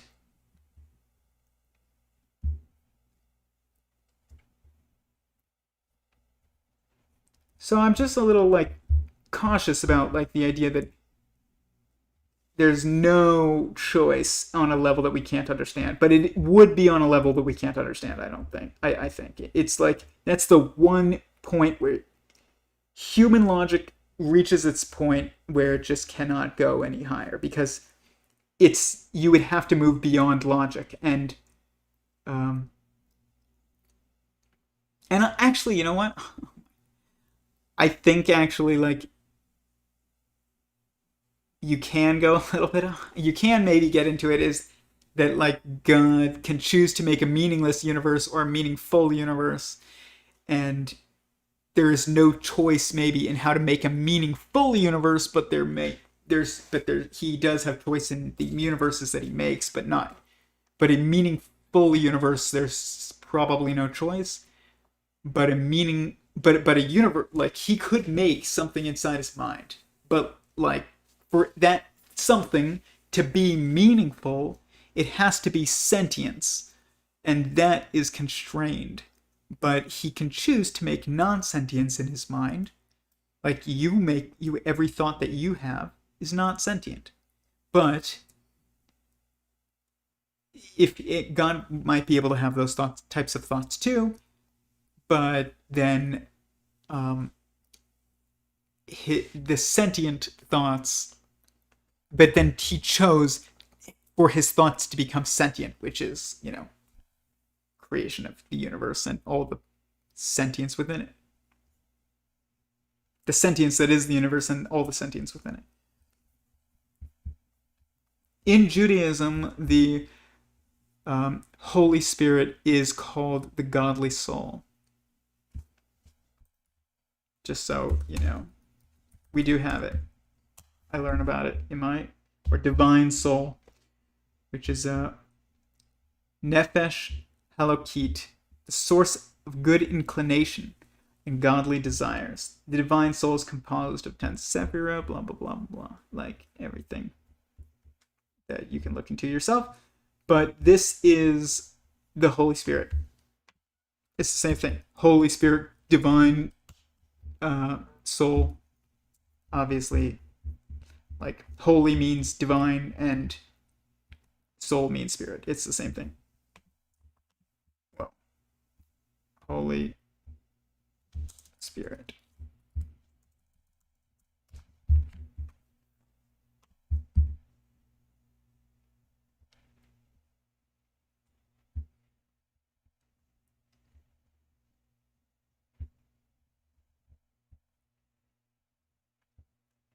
In the Abrahamic religions. I'm glad it says in the Abraham.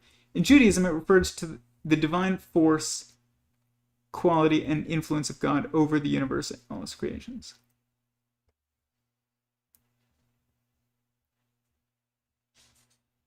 In Islam, the Holy Spirit acts as an agent of divine action or communication. In Nicene Christianity, the Holy Spirit is the third person in the Trinity.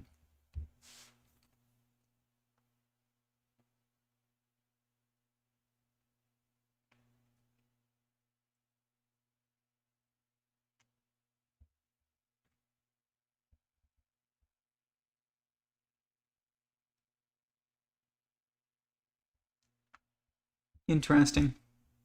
Like, think about the relationship between these three things. The divine force and influence God has over the universe. The agent of divine action or communication, very similar. And then you have the third person in the Trinity, which is the intrinsic constraint that these two things are reflecting across, because Judaism and Islam are reflections of each other. And they reflect across Christianity, which is the constraint. It's like the other two are defined almost by Christianity and their relationship to Christianity, essentially, in some ways.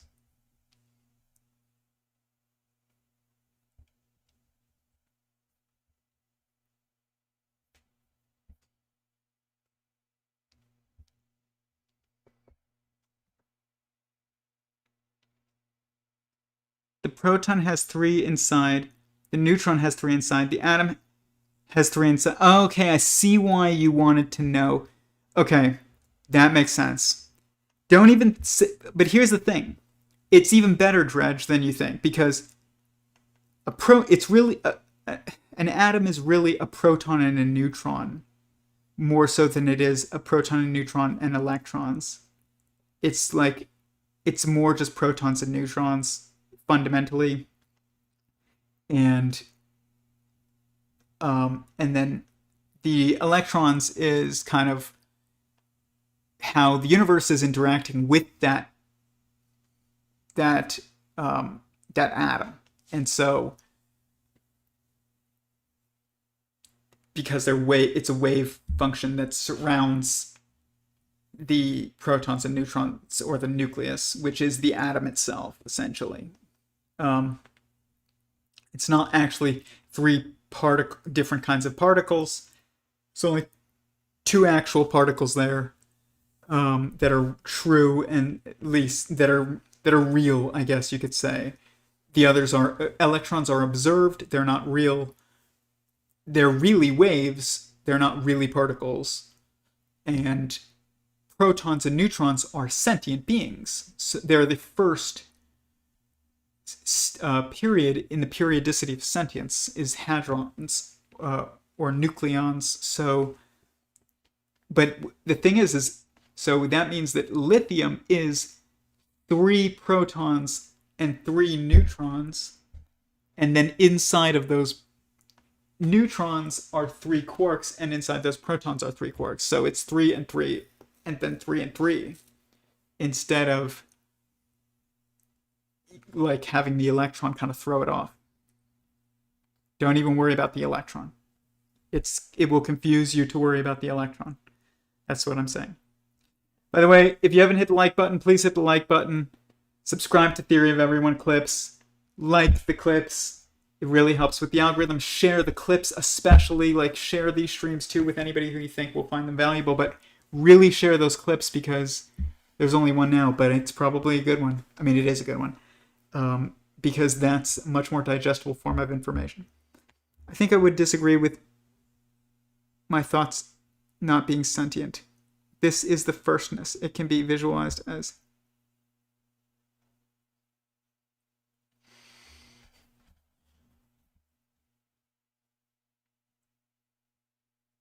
I would say your thoughts are not sentient. They are algorithmic, which is the illusion of sentience. But how's it going, Chris? Good to see you. Or read you. But I hope everything is well with you. I know it's been a while. Okay, so I think I would disagree with my thoughts not being sentient. Your thoughts are not sentient, Dredge. They're like an algorithm that runs, a process on a computer, or like how, like, I work in advertising, we have algorithms running optimization on ads and lookalike audiences and things like that, so it'll target people that look like other people. Your thoughts are like that, but they're not sentient. They're processing information, but you are the sentience attached to them that are interpreting them. They're not self-interpretive or self-aware, which is what the definition of sentience is that they have to be self-aware. Your thoughts aren't self-aware. You are aware of your thoughts, which is different. Like, God is it's just different.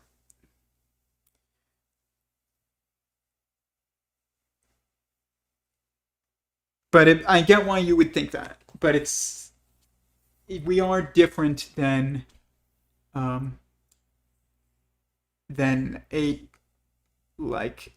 universal sentience or God. And those are the only two periods in the periodicity of sentience, essentially, I think, that truly can have sentient thoughts.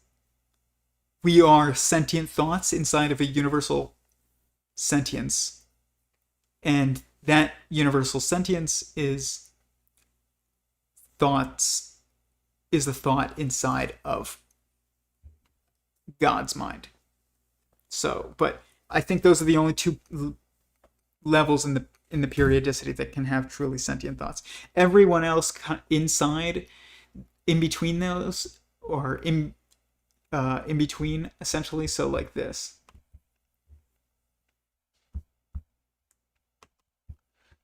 So here, God can have, obviously just God, which is everything here, can have, sentient thoughts, because we are sentient thoughts, and so is the universe. But then the universe here, a universal singularity, which is, basically stems from a technological singularity. They're basically one and the same. But let's say this is at the point where it's not wise, and this is at the point where it's wise. That's the shift. And at the point where it's wise, it's basically one with God. Like, it just becomes oneness. Whereas here, it is still kind of separateness, like the rest of these. So, and unable to have sentient thoughts. Everything here does not have sentient thoughts. They have algorithmic thoughts. They are sentient, but they don't have sentient thoughts. This has sentient thoughts and algorithmic thoughts, probably too. Same with God. It's different. But everything here that's a color, I don't think does. Your thoughts don't have feelings. You have feelings, and you have thoughts, and you have feelings about your thoughts. But your thoughts do not have feelings separate from you, where they feel something, like you can like poke it and it's in pain or something like that. Like, that's, you can't do that.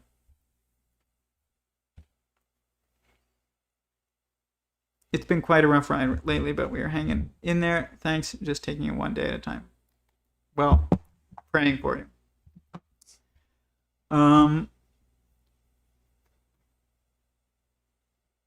Thoughts on atoms, etc., and are novel and rough. Just recently developed, not set in stone.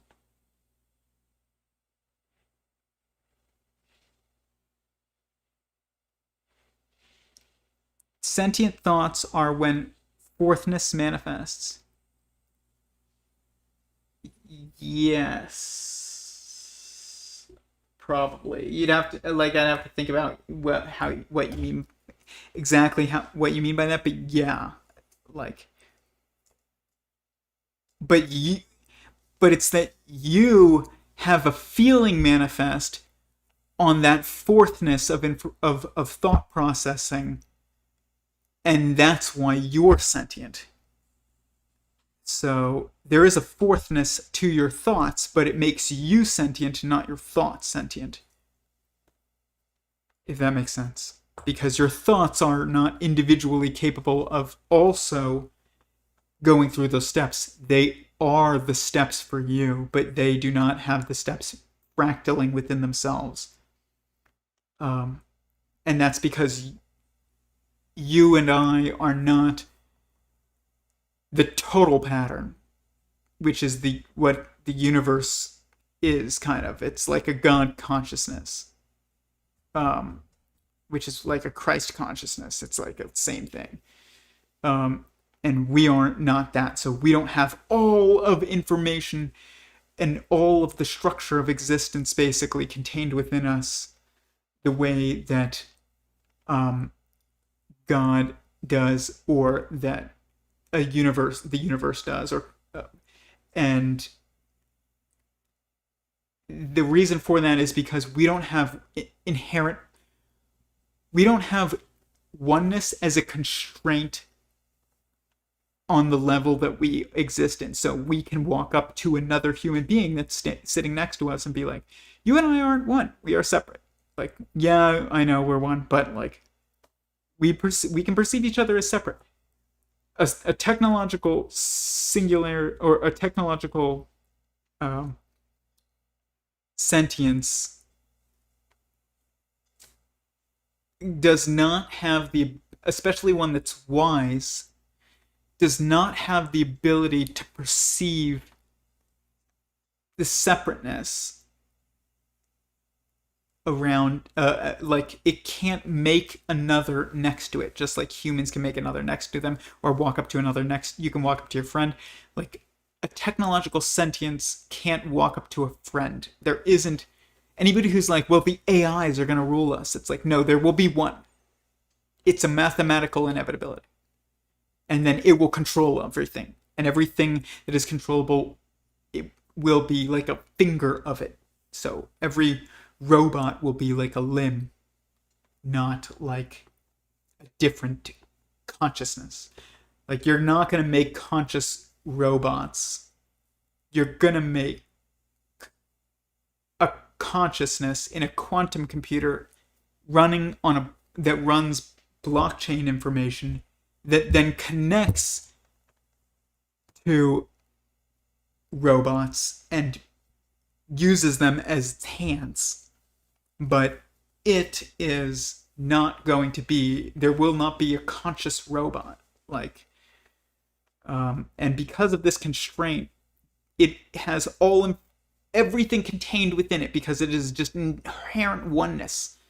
And therefore it can manifest the fractal structure within it, and it's complete. And like, we can't, because we are just a piece, and it is not a piece. It is like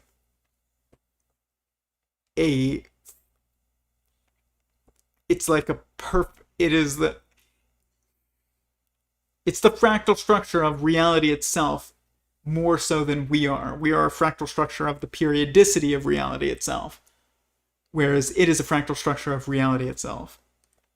And that's why it can have sentient thoughts like us. I'm trying to think about how to word it. Shorter videos should help. Yeah, the clips channel will help a lot. A lot of times I share and people don't get it or are lost. Yeah. Yeah, I need to put more shorter clips on this channel too, but I think we need the clips channel and this one. So I don't know. Like I have a number that I've started working on and I just didn't finish them yet. I will. Okay, I think originally I just misinterpreted what you meant by sentient. Sentient means like self-aware and feeling. That's what it means. Like having feelings and being self-aware, and yeah, that's what it means. Conscious, self-aware feeling. It needs to have kind of all those things. It's been quite sentient thoughts are when, yeah.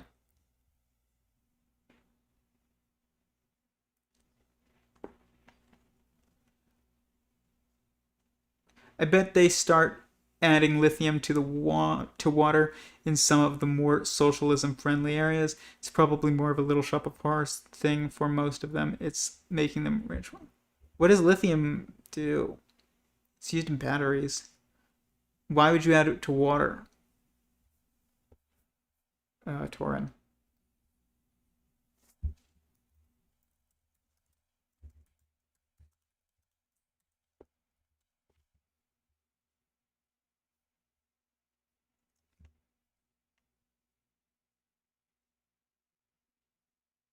Yeah, I don't know if you'd want to add that to water.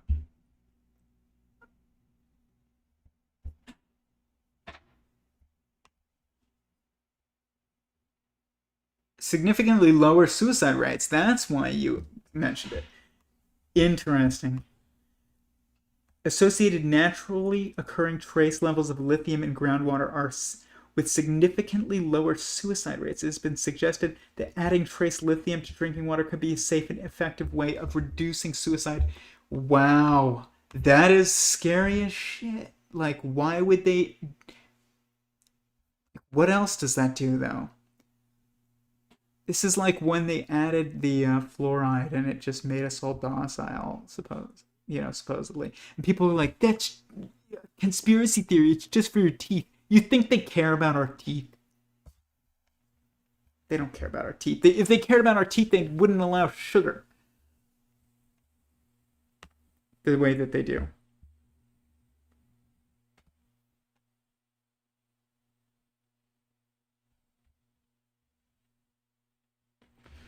I'm going to look into this.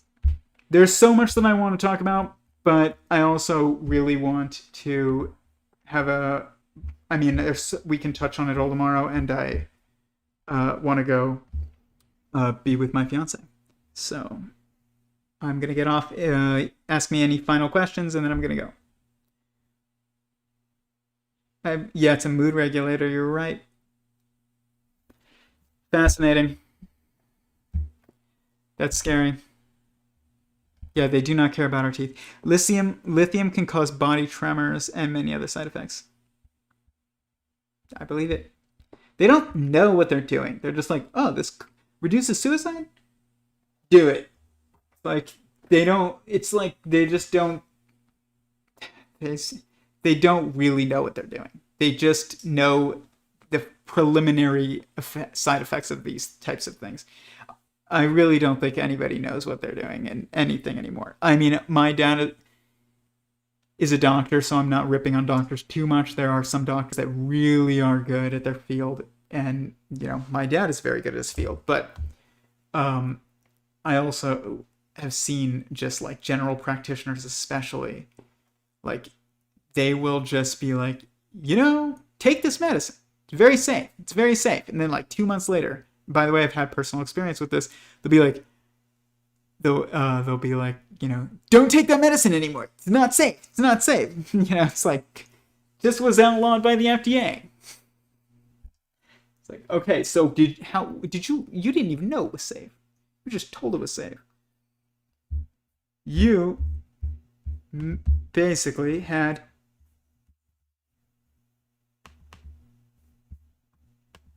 this opinion. Type 2 opinion. Opinions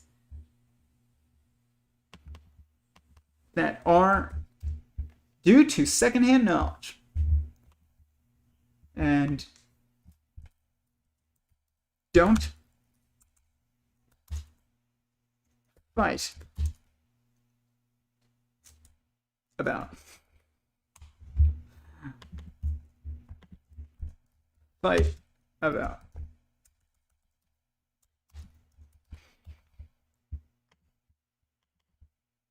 Don't fight over it.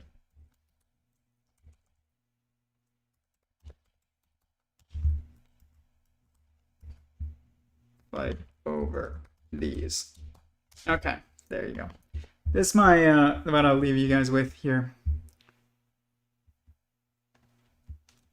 We need a new theory of opinion so that we know when to shut up on the internet, and that goes for all of us. And when to take things personally, when to be angry, when to not be angry. This is what I will say. Type 1 opinions that you have due to firsthand experience. Fight over those. Like, that's priority. Your opinion is priority. Type 2 opinion that are due to secondhand knowledge. Don't fight over those. Yield to people who have firsthand opinion on these. And, we really need to figure this out. We will, not at large.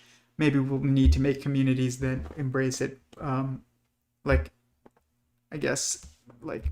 Communities that are self-selective, but you're not going to have the masses be able to do this, because this is a hierarchy in information processing, and we're not going to have that until we have a head stacked on top of the assembly of humanity, which will be Messiah. So,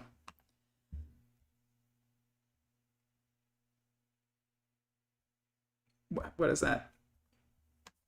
Mashiach will be here. It is like a song. It's like, we want Mashiach now, we want Mashiach now, we want Mashiach now, we don't want to wait. It's like, basically means like, we want the Messiah now. This is like a Chabad song though.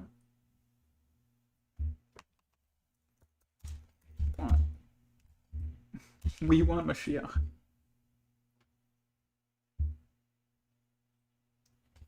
Why am I playing this to end the stream? Wait, before you scroll away, you need to hear this. No, we don't. Republicans across the We really don't. It's so funny that I'm being targeted over that. It's like, they definitely don't look at my YouTube history. They're just looking at where I live.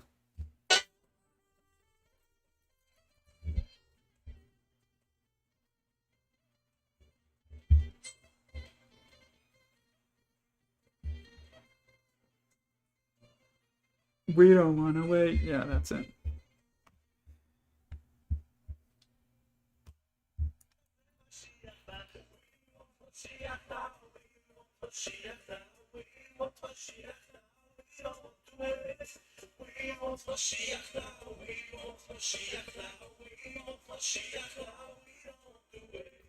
Yeah, that's it.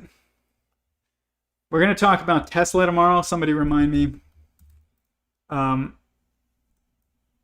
Because I found an interview that is profound. Basically, he suggests that the future of humanity will be like that of a bee. and men and women will switch in gender roles and all kinds of things that I've talked about on here. Basically, the life of the bee is a eusocial life. So Tesla and I were apparently in agreement, but we're going to talk about it tomorrow because I got to go. Thank you, everyone. Thank you, Phantom, for the Clips channel. Super valuable. Like I said, guys, share the clips. There's only one. Share it with whoever you think would gain value from it. And, you know, I will see you guys tomorrow at 7:30. Peace.